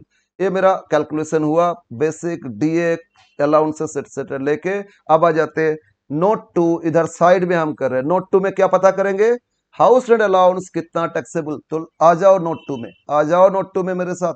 तो note 2, house rent allowance, house rent allowance, इसमें क्या रूल है, इस तरह कॉलम को 2 कर लेना। नोट में भी actual allowance received, actual allowance received, कुछ क्वेश्चन में ऐसे देता है HRA, house rent allowance short में लिख देता है HRA रिसीव्ड, मतलब समझ में जाना वही है, एक्चुअल अलाउंस भी रिसीव्ड। अब पढ़ो क्वेश्चन। ये बोला हाउस रेंट अलाउंस रिसीव 4000 पर मंथ, तो मंथली 4000 करके मिला एम्प्लॉयर से, इनको मिला ना 4000 इंटू 12, सेकेंड कॉलम में 48,000 मिला। Yes sir. अब यहाँ कुछ एग्जाम्पशन दिया जा रहा है, ये सब ओल्ड रिजिम में। अगर क्वेश्चन में बोल दिया 115 BAC फॉलो करो, तब तो हम लोग सब जाएंगे, क्योंकि हम लोग सिर्फ शॉर्ट पीरियड में ओल्ड रिजिम ही कर रहे हैं। न्यू रिजिम में बहुत सारे अलाउंसेस, बहुत सारे एग्जाम्पशन नहीं मिलता है, ये ध्यान रखना। तो क्वेश्चन में कुछ नहीं दिया तो ऊपर में लिख लेना एक बार फॉलोइंग ओल्ड रिजिम, या विदाउट फॉलोइंग 115 BAC, ये ध्यान रखना, ये ध्यान रखना एकदम। चाहे हाउस प्रॉपर्टी सैलरी, ये सब एग्जाम्पशन, बहुत कुछ एग्जाम्पशन न्यू रिजिम में नहीं मिलेगा, ठीक है। और सबके पास 2 ऑप्शन है, ओल्ड न्यू दोनों के हिसाब से करो, जिसमें कम टैक्स है वही पे करो। तो बट मैक्सिमम हम लोग क्या फॉलो पढ़ाते, क्या ओल्ड रिजिम में पढ़ाते। न्यू में बहुत सारे एग्जाम्पशन नहीं मिलेगा, कैलकुलेशन इजी हो जाएगा, बट ओल्ड भी है ना, तो ओल्ड नहीं सीखोगे, क्या क्या एग्जाम्पशन उसमें नहीं होता है वो पता नहीं चलेगा, कैसे मिलता था वो पता नहीं चलेगा ना। बस यही है, बकते बकते दिमाग खराब हो गया मेरा, इतना टाइम ले रहे। खैर, इतना अलाउंस तो हमको मिला, अब इसमें कुछ छूट दिया जाएगा आपको, एग्जाम्पशन मिलेगा। तो लेस, अगर HRA मिला एग्जाम्पशन, क्या लेस होगा, लिखो exemption, exemption under section 1013A, और रूल बोल के कुछ है लेकिन छोड़ो ना, इतना लिखोगे चलेगा। एग्जाम्पशन अंडर सेक्शन क्या 1013A, ये लिखोगे। और ये जो एग्जाम्पशन आपको मिलेगा, ये जो एग्जाम्पशन मिलेगा कितना मिलेगा ना, least of 3, lowest of 3, least of following 3, मतलब क्या हो रहा है सर ना, अगेन 3 ऑप्शन हम लिखेंगे, क्या चीज का, अगेन 3 ऑप्शन लिखेंगे, और 3 में से जो सबसे लोएस्ट ऑप्शन वही आप माइनस करोगे। Clear, yes. तो 3 ऑप्शन सर क्या है बता दीजिए, तो लिखो आप। एक, ये जो मिला उतना ही लिख दो, actual allowance receipt, actual allowance receive कितना, सारा कहीं पे भी हाउस रेंट अलाउंस देख लिए तो यही कैलकुलेशन करोगे, कितना मिला बोलो 48,000। सेकेंड बोलते 40% और 50% ऑफ सैलरी। सर 40 और 50 क्या ले, तो इसमें रूल्स है, अगर 4 मेट्रोपॉलिटन सिटी, कोलकाता, मुंबई, चेन्नई, दिल्ली, दिल्ली, तो इसमें 50% करोगे, है ना। और अगर 4 मेट्रोपॉलिटन नहीं है तो क्या करोगे, 40% करोगे। क्लियर है।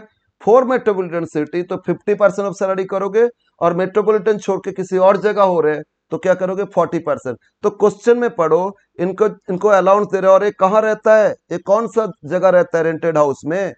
तो क्वेश्चन में दे रहा था सर वो तो कोलकाता में रहता है, she stays in a house in at Kolkata paying rent 5000 per month, ठीक है ना। यस, तो कोलकाता तो मेट्रोपॉलिटन हो गया ना, तो मेट्रोपॉलिटन हो गया मतलब ये 40% नहीं देखेंगे, 50% ऑफ सैलरी लगा दोगे।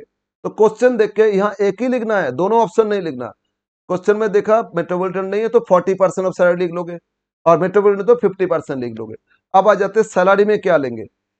सर सैलरी में क्या लेंगे, सैलरी में यहाँ एक बार साइड में लिखते, सैलरी में लेंगे बेसिक, बेसिक तो सब में लेना है, डीए पार्ट ऑफ सैलरी होना चाहिए, और कमीशन ऑन सेल्स होना चाहिए, ऑन सेल्स, ठीक है, fix percentage of turnover on sales. तो सर कमीशन तो नहीं है, छोड़ दीजिए। सर बेसिक तो पता कर ही लिए थे, हाँ एकदम 2,91,000 आया था। डीए सर ये तो बताया नहीं पार्ट ऑफ सैलरी, यानी बेसिक एक सर्टेन परसेंटेज बोल दिया था। अब मान लोगे पार्ट ऑफ सैलरी तो बेसिक और डीए लेंगे, तो क्या लेंगे, बेसिक 291 और डीए आया था 2,18,250, बोलो आया था ना, इन दोनों को जोड़ लो। अगर क्वेश्चन में देख लोगे कहीं पे भी तो ये मेंशन नहीं करे DA not form part of salary, अगर नहीं दे रहे हो तो मान लेना पार्ट ऑफ सैलरी, है ना, ठीक है। यस, तो बेसिक डीए जोड़ लेते, तो इसमें क्या लेंगे, बेसिक सैलरी मतलब यहाँ एक बार लिख देते हैं basic plus DA, B plus D, ये समझ में आ जाना चाहिए, बेसिक और डीए, बी प्लस डी लिख रहा हूं मैंने, तो बी डी जोड़ लेते, बेसिक और डीए 2,91,000 था बेसिक, प्लस डीए है 2,18,250, यही तो आया था ना, हाँ सर 2,18,250, यस सर। तो दोनों जोड़ने से हो रहा है कितना, 5,09,250। तो यहां करते आप, यहां इधर आ जाओ, तो 5,09,250, इसमें करो 50%, ठीक है ना, तो इंटू 50%, इंटू कितना 50%,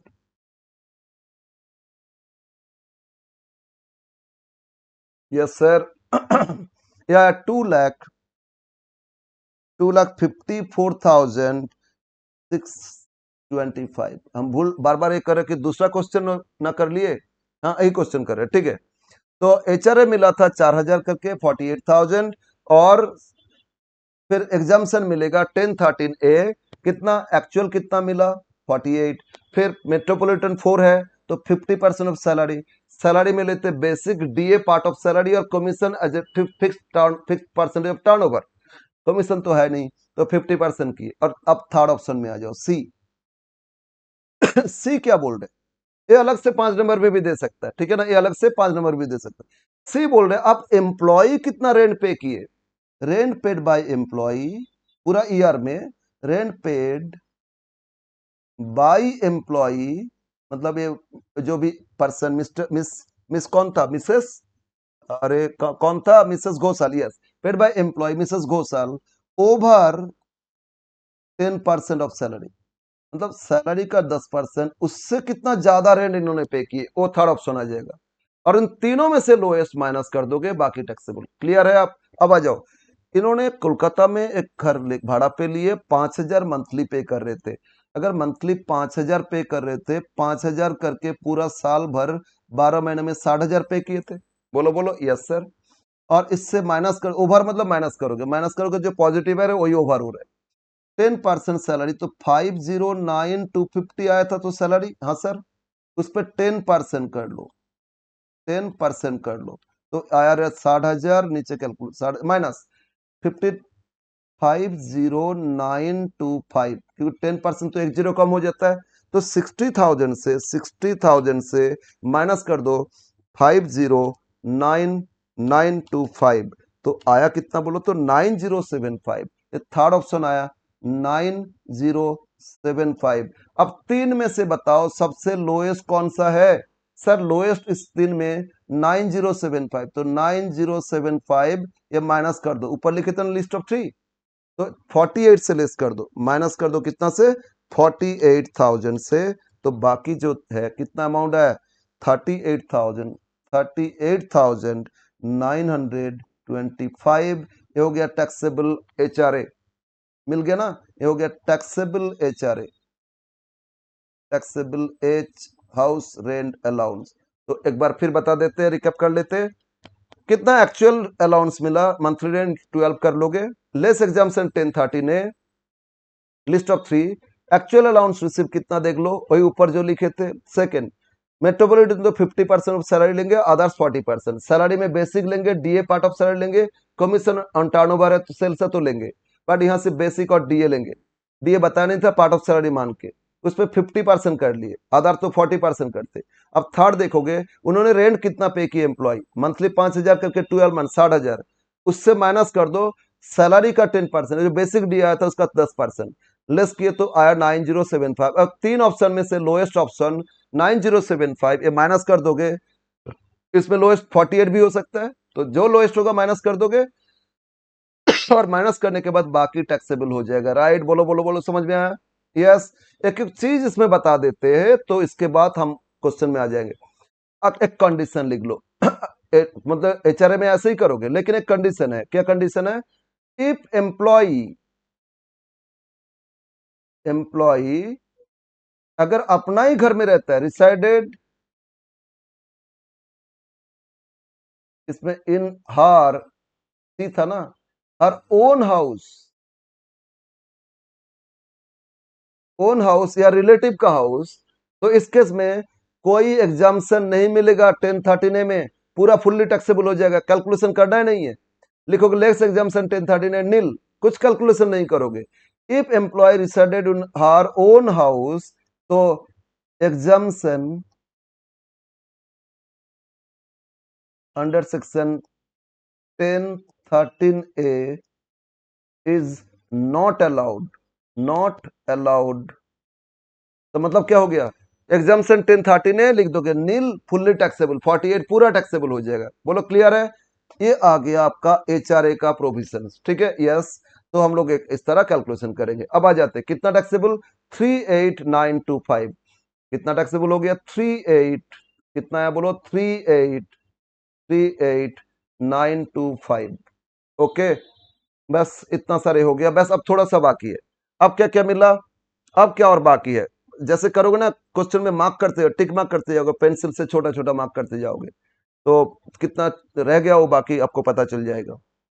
अब है एडुकेशन अलाउंस हो गया था, हाउस रेंट अलाउंस हो गया था, अब एडजस्टमेंट नंबर जी बाकी है, एच बाकी है, सॉरी एच तो हो गया, आई बाकी है, जे और के, बस और ज्यादा बाकी नहीं है। नेक्स्ट अब आ जाते जी, C and her employer each contributed 14% of basic salary to RPF। तो अब आ जाते हैं recognise provident fund, only employer's contribution देखोगे, उनका खुद का नहीं, ठीक है। लिखो यहां employer's contribution, employer's contribution to RPF। यह ना एजम्पशन के हिसाब से आंसर डिफरेंट आ सकता है, ये नहीं कि यही है, बता रहा हूं क्यों डिफरेंट।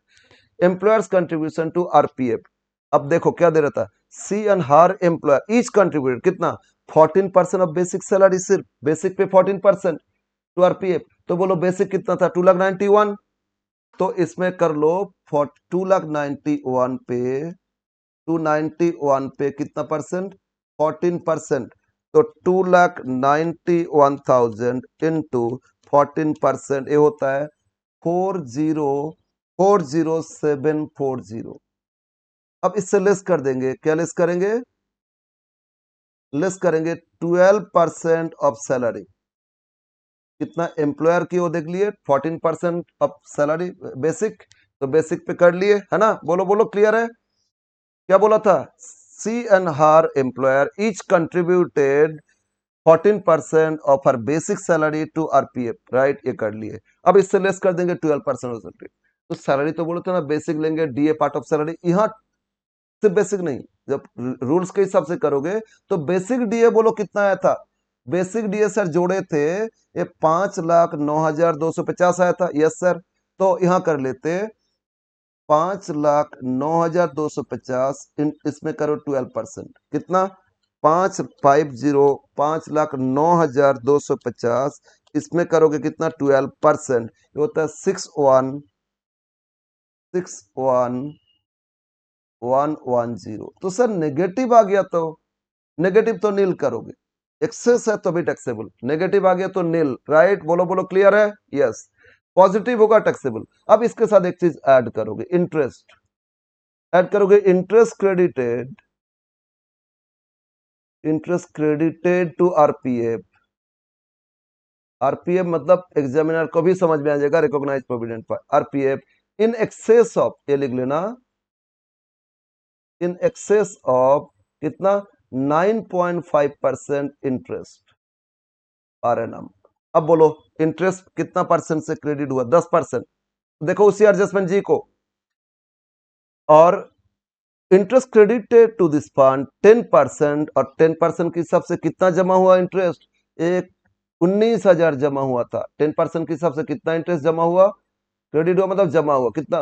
वो 10% के हिसाब से, तो 10 माइनस 9.5, एक्सेस कितना? 0.5। तो 19,000 बाई 10 मतलब 19,000 मतलब हो जाएगा 950। कैलकुलेशन कर लो ना एक बार, 19,000 सॉरी कितना था, 19,000 मिला था, डिवाइड बाई कितना, 10 इंटू कितना, 10 माइनस 9.5 इंटू 0.5 कर लो, 950 हो गया। कितना है? 950। तो नील प्लस 950, ये हो गया 950। तो आपको एक और मिल गया प्रोविडेंट फंड का कैलकुलेशन। ये लॉन्ग में, ये शॉर्ट में भी दे सकता है, ठीक है? शॉर्ट में प्रोविडेंट फंड कितना टैक्सेबल होगा बताओ? तो एम्प्लॉयर कंट्रीब्यूशन, उससे 12% लेस करोगे, पॉजिटिव हो जाएगा टैक्सेबल, नेगेटिव तो नील। और इंटरेस्ट फिर जोड़ोगे, अगर 9.5 से ज्यादा है, कितना एक्सेस इंटरेस्ट वो जोड़ लोगे, टैक्सेबल प्रोविडेंट फंड आ जाएगा। बोलो क्लियर है? यस। नेक्स्ट अब आ जाते हैं, कुछ परक्विजिट्स बाकी है। और क्या बाकी है? ना सेक्शन याद नहीं है तो भूल जाओ, छोड़ो ना, कोई प्रॉब्लम नहीं है। अब उनका adjustment I, her employer pays wages of sweeper cook provided to her. तो बोलो मेरा घर का कुक और सर्वेंट, उनको उनका वेजेस मेरा कंपनी दे दी, तो मेरा बेनिफिट है, वो परक्विजिट्स होता है, taxable full.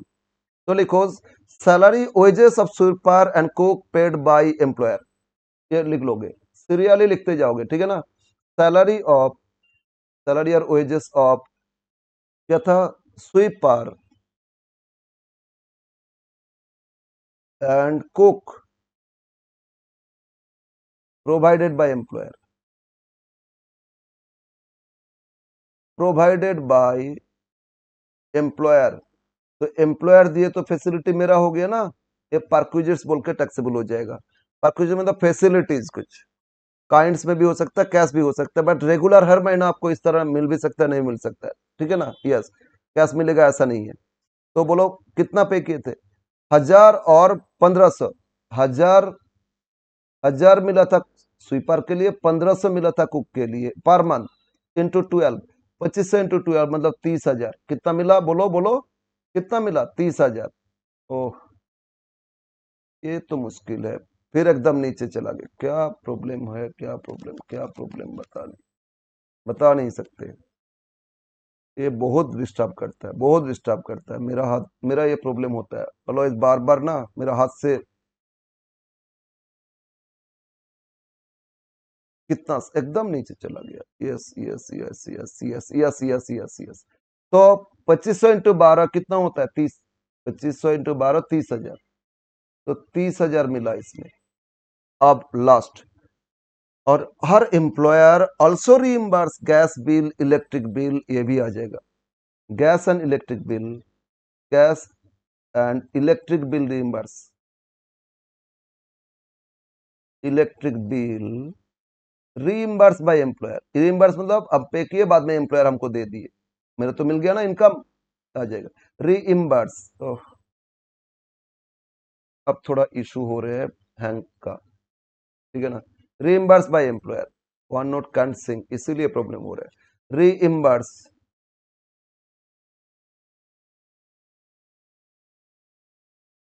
Bye employer, reimburse by employer.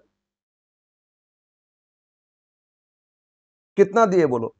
ये बोला था, गैस बिल था 3,000, इलेक्ट्रिक बिल 6,000, ये पूरा ईयर का, मंथली नहीं। तो 3,000 प्लस 6,000 मतलब 9,000। तो 9000 ये भी ऐड कर लो, राइट, 9000 ये भी ऐड कर लो। अब हो गया। अब लास्ट क्या बोल रहे हैं, सी पेड वो खुद पे किए तो डिडक्शन आएगा, लेकिन अगर एम्प्लॉयर प्रोफेशनल टैक्स पे करते तो यह पार्किजेस में जोड़ते, फिर बाद में डिडक्शन देते। अब सबको ऐड करोगे, आएगा ग्रॉस सैलरी। क्या मिलेगा, ग्रॉस सैलरी। सबको जोड़ लेना, सबको जोड़ने से क्या मिलेगा आपको, ग्रॉस सैलरी मिलेगा, राइट। तो लिख दो ग्रॉस सैलरी इनकम, राइट। तो ग्रॉस सैलरी कितना आ रहा है बोलो। एक और रेंट फ्री अकोमोडेशन का क्वेश्चन कर लेंगे, तो बस ये दो टाइप का होता है, आ जाएगा फिर। अब सबको जोड़ो, 2,91,000 plus 2,18,250 plus 2,400 plus 7,200 plus 8,400 plus 3,000 3,000 plus 38,925 38,925 plus कुछ कैलकुलेशन अगर हो जाए फटाफट करने जाए तो गड़बड़ हो सकता है, कोई प्रॉब्लम नहीं है। कंसेप्ट आपको समझ में आना चाहिए। 950 प्लस 30,000 39,000 तो सबको जोड़ने से आता है। हो सकता है कैलकुलेटर में मिस्टेक हो गया, इसलिए बोल रहे हैं, डोंट टेक इट अदरवाइज। अब एक बार करते जाओ, 609,125 ये ग्रॉस सैलरी है।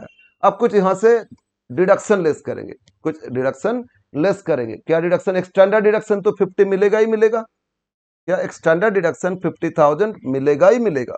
तो less standard deduction, standard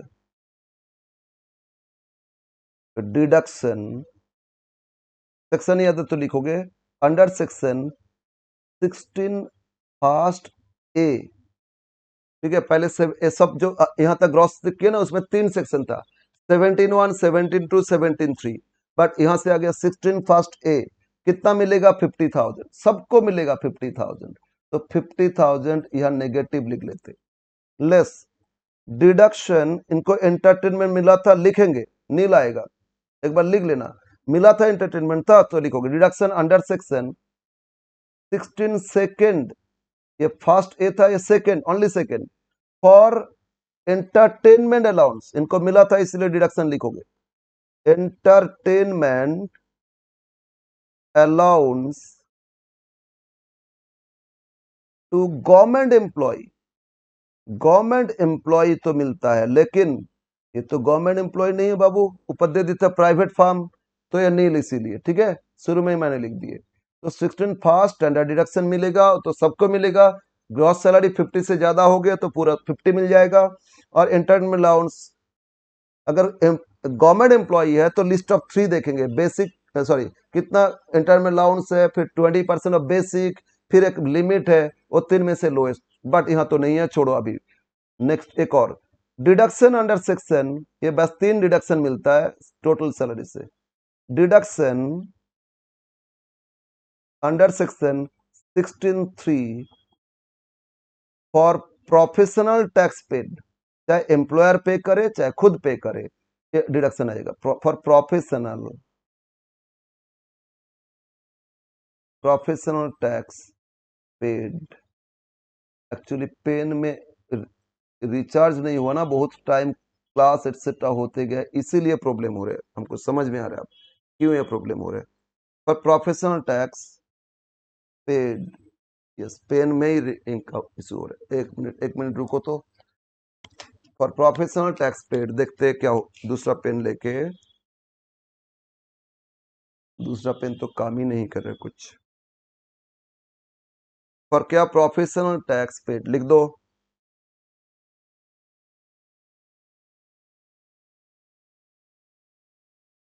professional tax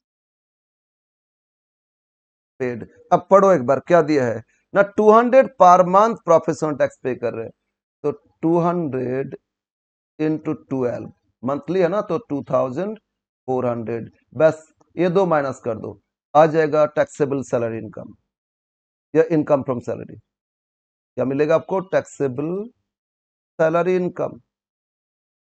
okay, yes, तो माइनस कर देते, कितना था 609125 लेस, कितना लेस हो रहा है 52,400, कितना 50 प्लस 52,400 और लेस करने से आ रहा है कितना आ रहा है 5,56,725। यस, तो ये हो गया आपका टैक्सेबल सर इनकम 5,56,725 ओके, बोलो बोलो बोलो, क्लियर है। तो ये था लॉन्ग एक क्वेश्चन जिसमें बहुत कुछ आ गया। एक और क्वेश्चन करेंगे जिसमें rent free accommodation, car benefit ये सब दे रहे, car facility, rent free accommodation ये सब दिया जा रहा है। इस तरह एक और क्वेश्चन करेंगे तो मोटा मोटी एक आपका आइडिया हो जाएगा। बट बोले ना सैलरी इतना वर्स्ट सिलेबस है, इतना वर्स्ट, इतना लेंदी है, उसमें इस तरह एक दो करने से नहीं होता है। आपको कॉन्फिडेंस तभी ये होगा जब कुछ बहुत ज्यादा ही आप प्रैक्टिस करोगे। तो एक और क्वेश्चन कर ले, बस इसके बाद है ना हम कोशिश करेंगे कुछ सॉल्व करके आपको भेज देने का। हम कोशिश नहीं करेंगे, श्योर सॉल्व करके भेजेंगे। तो कल भी सुबह उठ के देख लोगे, ठीक है, हमको सॉल्व करने में फिर टाइम लगेगा ना। कल भी सुबह अगर देख लोगे तो आपको तो देखने से थोड़ा सा आइडिया हो जाएगा, ठीक है। यस, तो अब जो क्वेश्चन करेंगे उसमें हम लोग रेंट फ्री एकोमोडेशन ये सब रहेगा। तो क्वेश्चन 2 करेंगे कि इसमें कुछ न्यू नहीं, कुछ अलाउंस है, तो इससे आपको बेनिफिट मिलेगा, इसमें बाकी कुछ कवर हो जाएगा, राइट। यस, तो क्वेश्चन 2,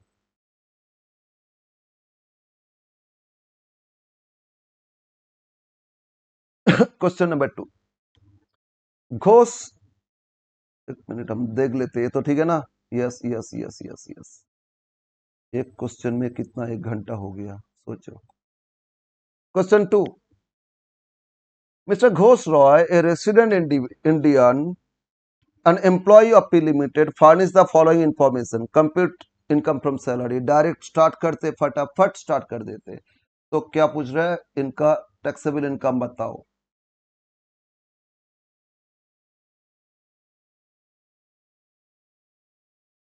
लेकिन क्वेश्चन इसमें कितना है, 8 9 क्वेश्चन है, 9 में से सोचो 2 ही हो रहे, तो 7 बाकी रह जाएगा। हम करेंगे करेंगे आज कितना भी टाइम देके कंप्लीट करके आपको देंगे। कल एग्जाम से पहले कम से कम देख भी लोगे ना तो आइडिया हो जाएगा। बस ये तो अब क्लियर, एक थोड़ा सा आइडिया हो रहा है ना क्या क्या आता है नहीं आता है, बस उसके कैलकुलेशन में होता है और कुछ नहीं। तो यस, क्वेश्चन 2, इसमें बोल रहे क्या, मिस्टर श्री घोष रॉय, एक resident of India, employ of P limited, finance the following. बस डायरेक्ट क्वेश्चन में आ जाओ। इसमें बेसिक दे दिया 40,000 पर मंथ, तो लिख लो basic salary, basic salary. Actually I am not satisfied with this video, क्योंकि हम डिटेल्स नहीं दे पा रहे। ये मेरा मेरा ये प्रॉब्लम है, आप लोग प्रॉब्लम बोलो जो भी बोलो, हम जब तक पूरा नहीं दे पाते हमको सेटिस्फेक्शन नहीं मिलता है, खुद को नहीं सेटिस्फेक्शन, तो स्टूडेंट्स क्या फील करेंगे। ऊपर ऊपर पढ़ा दिए, क्वेश्चन आ गया तो लग गया तो बस ठीक है, नहीं तो थोड़ा डिप हो गया तो फिर प्रॉब्लम हो सकता है। 40,000 पर मंथ नहीं, और नहीं 10 क्लास में मिले थे, 40,000 मंथली मिला, तो 40,000 इंटू करो 12 कितना होता है 4,80,000। ये पेन भी बोल रहे हैं हमको रिचार्ज करो, नहीं तो हम नहीं चलेंगे नहीं। और रिचार्ज का जो कॉर्ड है ना वो छोटा है, तो ये नहीं कि लंबी है, तो उसको लेके हम नहीं कर पाएंगे। क्या डीए, डीए फिर क्या बोल रहे हैं, डीए बोला 40% ऑफ बेसिक, तो 4,80,000 पे कर लो ना 40%, 4,80,000 इस पे कर लो 40%, तो कितना रहे 480 पे 40, 4,80,000 इंटू इंटू कितना 40%, ये हो रहा है 192, 1,92,000। फिर क्या मिला ना, car, sorry sorry sorry, question two two कर रहे, यस। फिर मिला इनको डेपुटेशन अलाउंस, ऐसा फुल्ली टैक्सेबल हो जाएगा। डेपुटेशन अलाउंस, तो कितना 500 पर मंथ इंटू 12 कर लो, 500 मतलब 6,000, right. Yes sir. Next launch allowance, पूरा लिखते जाओ सब। लॉन्च अलाउंस कितना मिला 800 करके मंथली, 800 इंटू 12, 9,600। ये सब एक्स्ट्रा अलाउंस है, बस ये सब मिल रहा है तो पूरा लिखते जाओ। कंप्यूटर पूरा लिखते जाओ, कंप्यूटर अलाउंस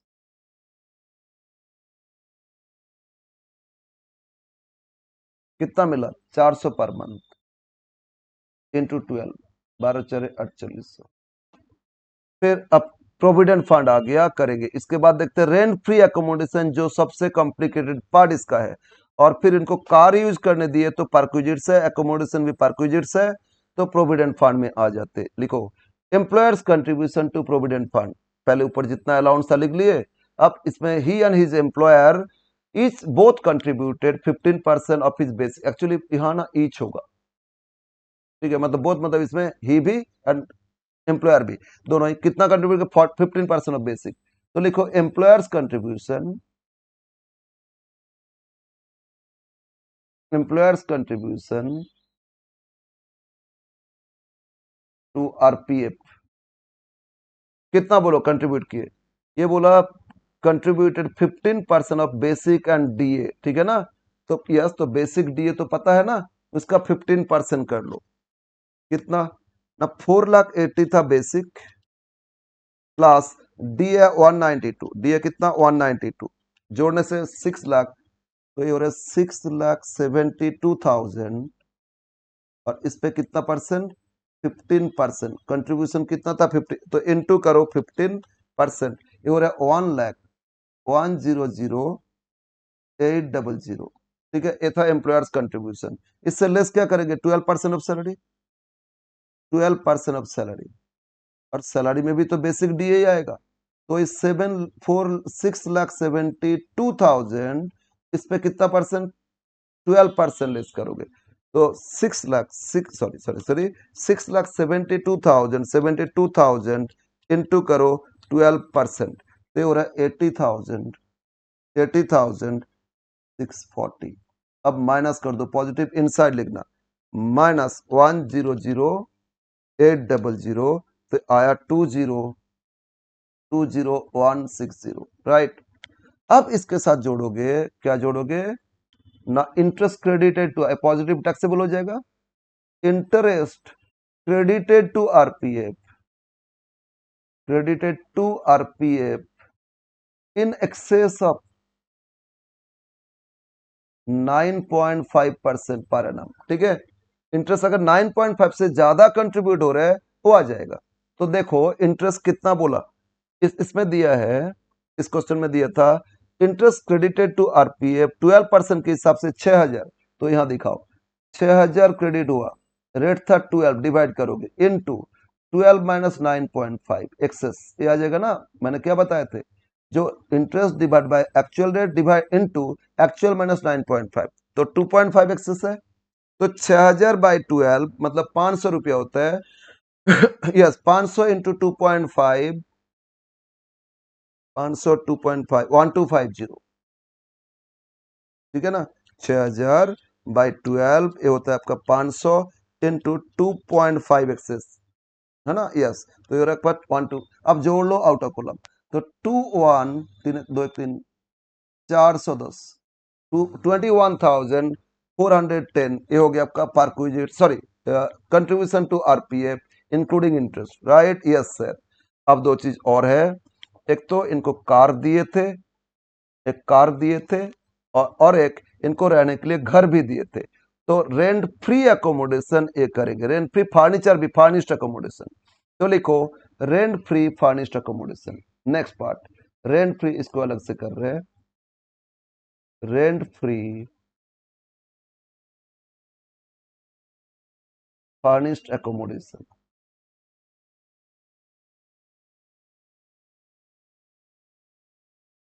ठीक है।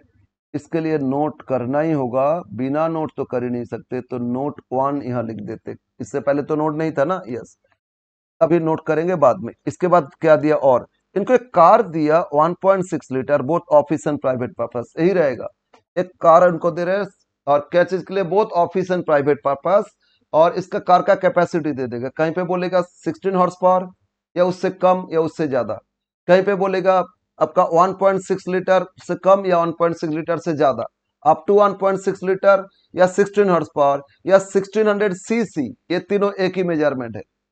सीसी में दे रहे तो 1600 सीसी, हॉर्स पावर तो 12 हॉर्स पावर, और engine capacity litre petrol consumption तो 1.6 लीटर, ये तीनों एक ही है। इससे कम है तो एक अमाउंट टैक्सेबल होता है, उससे ज्यादा है तो कुछ एक्स्ट्रा अमाउंट टैक्सेबल होता है।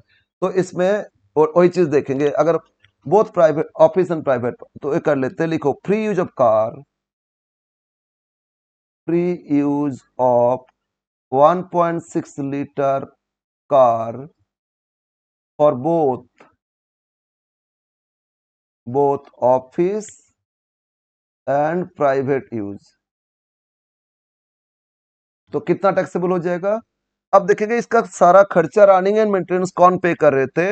ये बोला इनका office sorry private purpose entered expenses borne by employer. तो इसमें एक फिक्स्ड अमाउंट कितना, अगर 16 हॉर्स पावर 1.6 लीटर से कम या वहां उस 16 या 1.6 लीटर या उससे कम, तो इसमें कितना टैक्सेबल हो जाएगा ना, इसमें टैक्सेबल हो जाएगा 1800 पर मंथ इंटू 12। और इसके साथ ड्राइवर भी देता है, उसके साथ उसके लिए 900 रुपया और प्लस टैक्सेबल होता है पर मंथ इंटू 12 करते। यहाँ ड्राइवर का कुछ बोला नहीं तो इसको इग्नोर करेंगे, ड्राइवर नहीं है। अगर बोल दिया इंक्लूडिंग ड्राइवर, तो ड्राइवर के लिए 900 और हो जाता है। सिर्फ कार के लिए 1800 रुपया करके टैक्सेबल हो जाएगा। बोलो क्लियर है? और यही कार कैपेसिटी 16 हॉर्स पावर से ज्यादा होता तो इसमें 2400 पर मंथ टैक्सेबल हो जाएगा। ठीक है ठीक है ठीक है, यस। तो 1800 इंटू 12 ये होता है 21,600। कितना हो गया? 21,600। ये आपका एक कार का आ गया 21,600, राइट। और कुछ फैसिलिटी मिला क्या सर? और कुछ तो नहीं मिला, नहीं नहीं नहीं, और कुछ नहीं मिला, बस हो गया। बस डिडक्शन आगे माइनस करेंगे, लेकिन एक चीज फाइंड करेंगे, रेंट फ्री एकोमोडेशन, वो सबसे थोड़ा हटके है। तो लिखो ग्रॉस सैलरी, ग्रॉस सैलरी, ठीक है ना, ये अभी ऐड नहीं करना, ओके बाकी है। और इससे एक चीज लेस करोगे, standard deduction under section 16 first A 50,000 तो मिलेगा ना? बोलो बोलो सर 50 क्यों मिलेगा? अरे देखो ना बेसिक ही तो कितना है, तो 50 तो मिल ही जाएगा इसमें, या नहीं भी दे मिलेगा। लेकिन एंटरटेनमेंट लॉस नहीं मिला था, डिडक्शन नहीं लेंगे। क्या प्रोफेशनल टैक्स पे किए इन्होंने? इस क्वेश्चन में दिया क्या? नहीं दिया। बट मैक्सिमम क्वेश्चन में रहेगा ही प्रोफेशनल टैक्स, मान लेना वो रहेगा रहेगा आपका क्वेश्चन में श्योर। तो अगर उसमें ऐसे दे सकता है professional tax paid by employer, तो परक्यूज इसमें जोड़ लोगे ऊपर, फिर प्रोफेशनल टैक्स यहाँ माइनस कर दोगे, पेड चाहे एम्प्लॉयर पे करे चाहे एम्प्लॉय पे करे, माइनस कर दोगे, ठीक है ना। 16(3) में जाके माइनस हो जाएगा। अगर ऐसा देता है professional tax paid by employer 2000 और एम्प्लॉय पे किए 400 रुपया, तो टोटल 2400 माइनस करोगे, परक्यूज में जोड़ोगे कितना? 2000, जितना एम्प्लॉयर पे किए, और फिर यहाँ आके माइनस भी कर देना, एम्प्लॉयर प्लस एम्प्लॉय मिला के जितना पे कर रहे हैं माइनस कर देना। लेकिन यहाँ नहीं है, तो ये लेस करोगे तो टैक्सेबल सैलरी हो जाएगा। बट एक नोट जब तक नहीं हो रहा है कंप्लीट नहीं कर पाएंगे, तो ये टैक्सेबल सैलरी। इवन ये जो नोट हम लोग करेंगे ना, रेंट फ्री अकोमोडेशन, इसमें बहुत सारे बुक में ही गलत दिया है। वो 20 का जो डेट है ना उसको कंसिडर ही नहीं किए, वो पूरा ईयर का एक साथ कर लिए। वो पहले रूल था, बीच में अमेंडमेंट, वो अमेंडमेंट को उन लोगों ने कवर नहीं किए, बट हाँ कुछ बुक कवर किए। प्रोफेशनल बुक्स तो कवर करते ही है। तो अब आ जाते हैं लास्ट नोट में। इतना होने से ना बहुत सारे क्वेश्चन में यही सब कैलकुलेशन होता है, provident fund, HRA, children's education allowance, ठीक है, प्रोविडेंट फंड का contribution, car benefit, car use करने के लिए दे दिए, रेंट फ्री अकोमोडेशन, ये सब देता है। तो ठीक है, तो इसको अगर कर लिए, ठीक, एक बार सीख लिए तो लॉन्ग क्वेश्चन आपका अटेंड हो जाएगा, राइट, यस। तो अब एक नोट कर लेते, अब ज्यादा टाइम वेस्ट नहीं करके। नोट 1, रेंट फ्री एकोमोडेशन, यहाँ एक इजी इसीलिए है, बीच में कोई इंक्रीमेंट नहीं है, बेसिक डीए में होता तो फिर और कैलकुलेशन गलत होता। इसमें दो सेक्शन देखेंगे, क्या दो सेक्शन देखेंगे? तो बोलो तो ये जो रेंट फ्री एकोमोडेशन मिला, इसके लिए एम्प्लॉयर रेंट पे कर रहे थे या अपना ही घर प्रोवाइड किए? सी, अच्छा लिखो इसमें, देखो देखो पहले पढ़ो क्या दिया है। Adjustment number G, he is provided with a rent free furnished accommodation in Kolkata, right, having municipal value, municipal value से मतलब नहीं है, लेकिन ये तो एम्प्लॉयर का अपना है, यस। तो रेंटेड होने से एक रूल है और अपना होने से एक रूल है, तो इसीलिए यहाँ हम लोग अपना मतलब एम्प्लॉयर का अपना घर एम्प्लॉय को दिए, तो क्या आएगा इसमें, चाहे अपना हो चाहे रेंटेड हो, दो पार्ट देखना होंगे। लिखो यहाँ अप टू 31 अगस्त 2023 ये करेंगे, और इधर आफ्टर 1/9/2023, मतलब आप अगस्त एंड तक एक पार्ट लेंगे, सितंबर के बाद टू 31 मार्च 24 तक एक लेंगे, इसमें अप टू अगस्त लेंगे। अप टू अगस्त मतलब 1/4/23 से 31 अगस्त 23। बोलो कितना मंथ्स हो रहे हैं? 4 5 6 7 8, 5 मंथ, इधर 5 मंथ्स, तो इधर कितना हो जाएगा?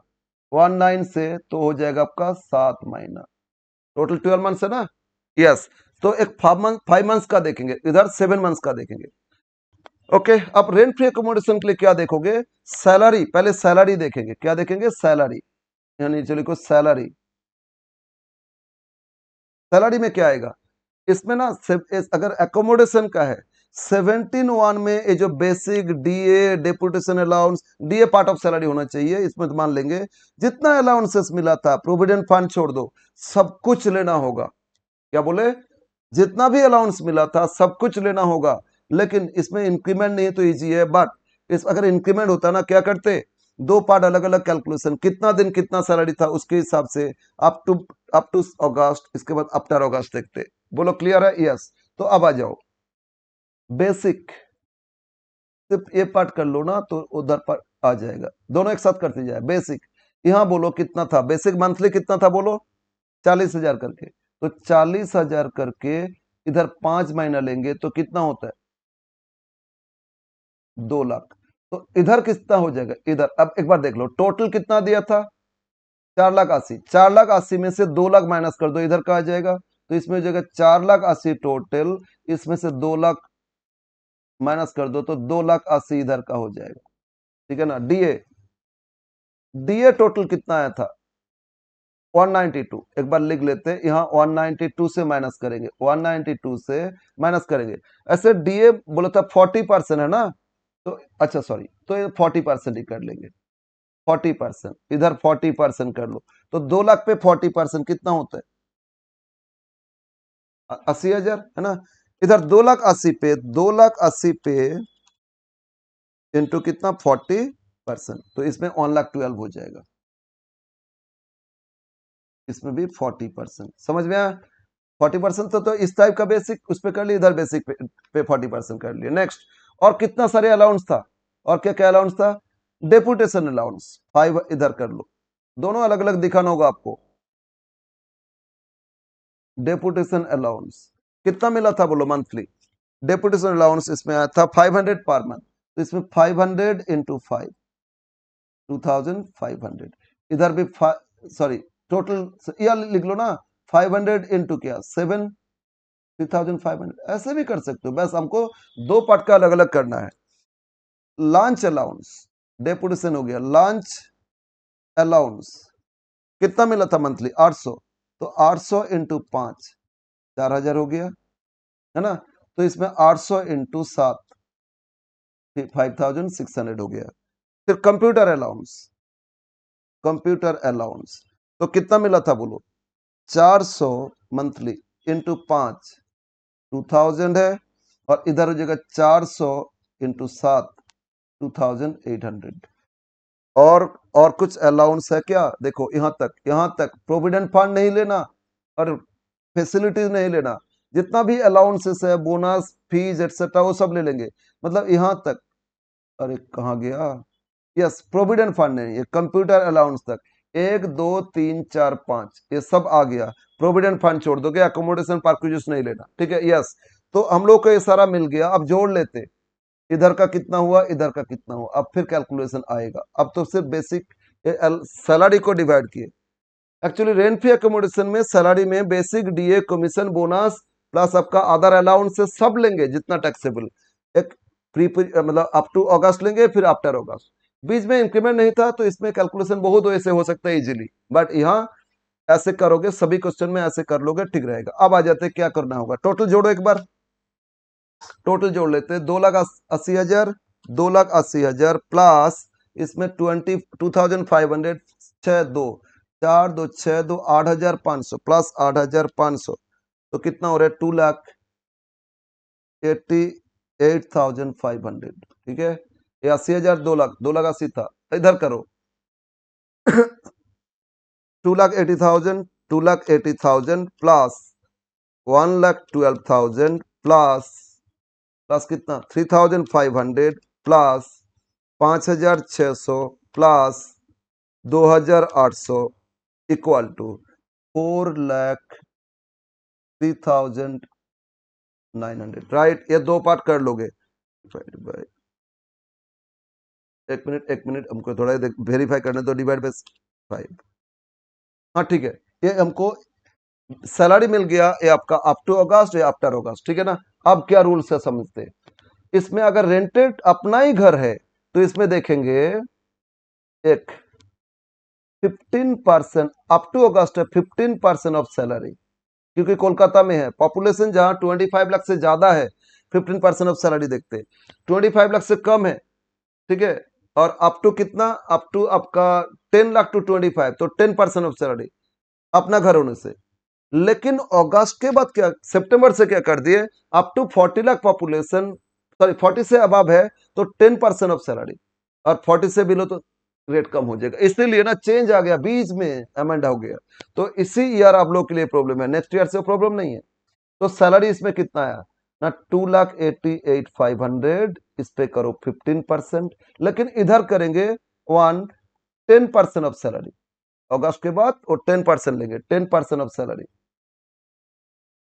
तो 4,03,900 इंटू 10% करोगे तो 4,03,900, और इधर कितना रहे 15%, तो 15% हो रहे आपका, एक मिनट, कितना, 2,88,500 इंटू 15%, ये होता है 43,275, राइट।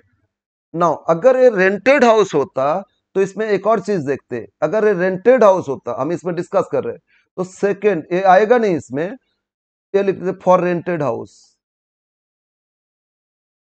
मतलब अगर एम्प्लॉयर, मालिक, कंपनी इसको भाड़ा पे लेते, भाड़ा पे लेने के बाद इनको रहने देते एम्प्लॉय को, तो इस केस में भाड़ा कितना एम्प्लॉयर पे कर रहे हैं 5 मंथ्स में, ये देखते, इधर भाड़ा कितना पे कर रहे हैं 7 मंथ्स में, वो देखते, अब उसमें से लोएस्ट लेते, ये 15% सैलरी और रेंट पेड इसमें से लोएस्ट लेंगे, इधर भी 10% ऑफ सैलरी रेंट पेड इसमें से लोएस्ट लेंगे, दोनों लोएस्ट को जोड़ के पूरा ईयर का आएगा रेंट फ्री अनफर्निश्ड अकोमोडेशन, ठीक है।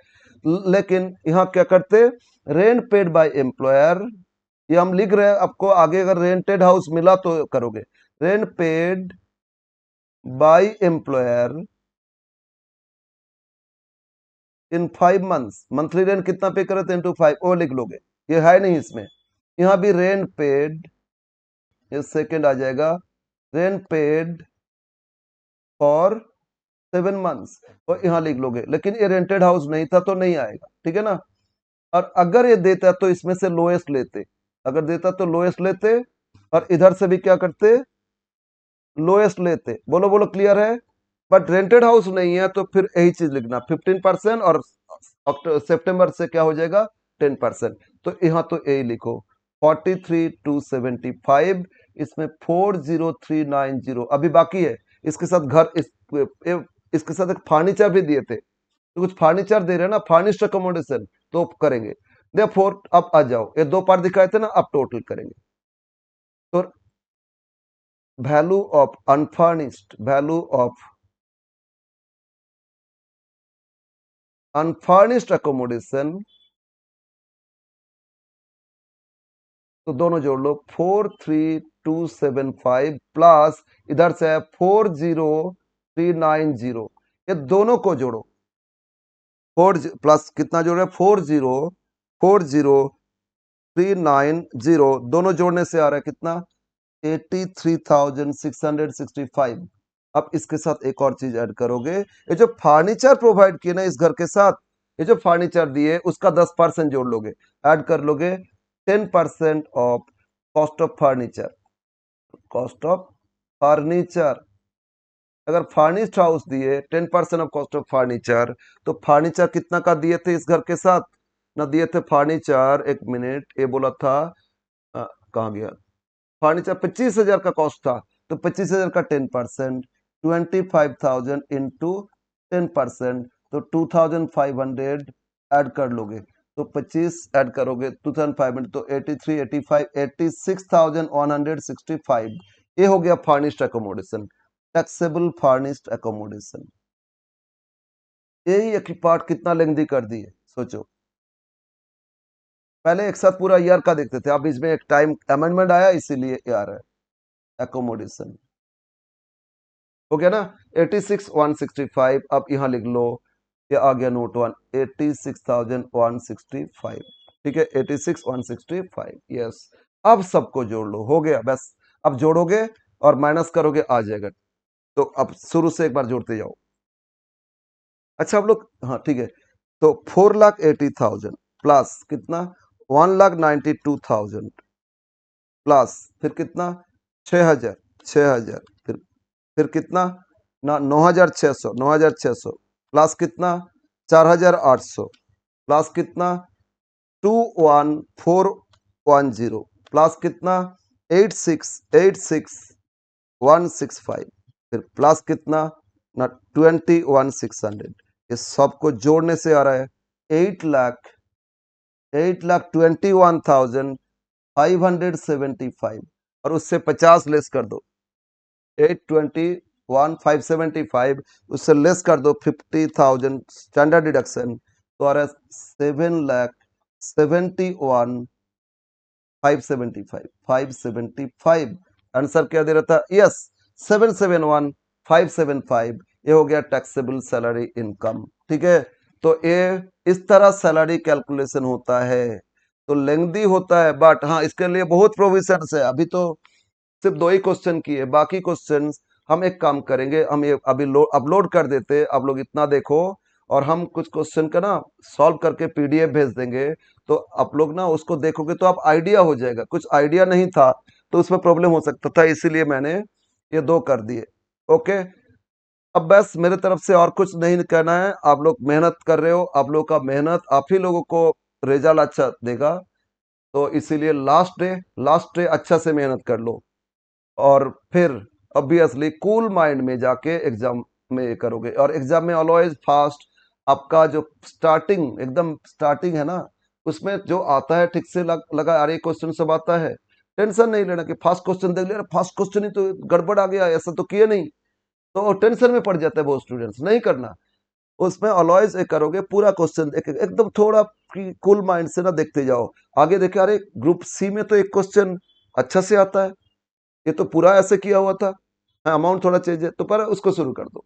या ग्रुप बी में 10 मार्क्स में, उसमें एक क्वेश्चन तो 2 क्वेश्चन तो आता है, बस उसको कर लो, थोड़ा सा कॉन्फिडेंस गेन हो जाएगा। इसके बाद ना सब करते जाओ, कुछ पार्ट तो करेक्शन होगा, उसके लिए तो पार्ट मिलेगा ना, टेंशन नहीं लेना। और जितना भी थ्योरी पार्ट हम दिए थे, थ्योरी मतलब बोल दिए थे, उसमें उसमें देख लेना, उसके हिसाब से कुछ क्वेश्चन मिलेगा आपको।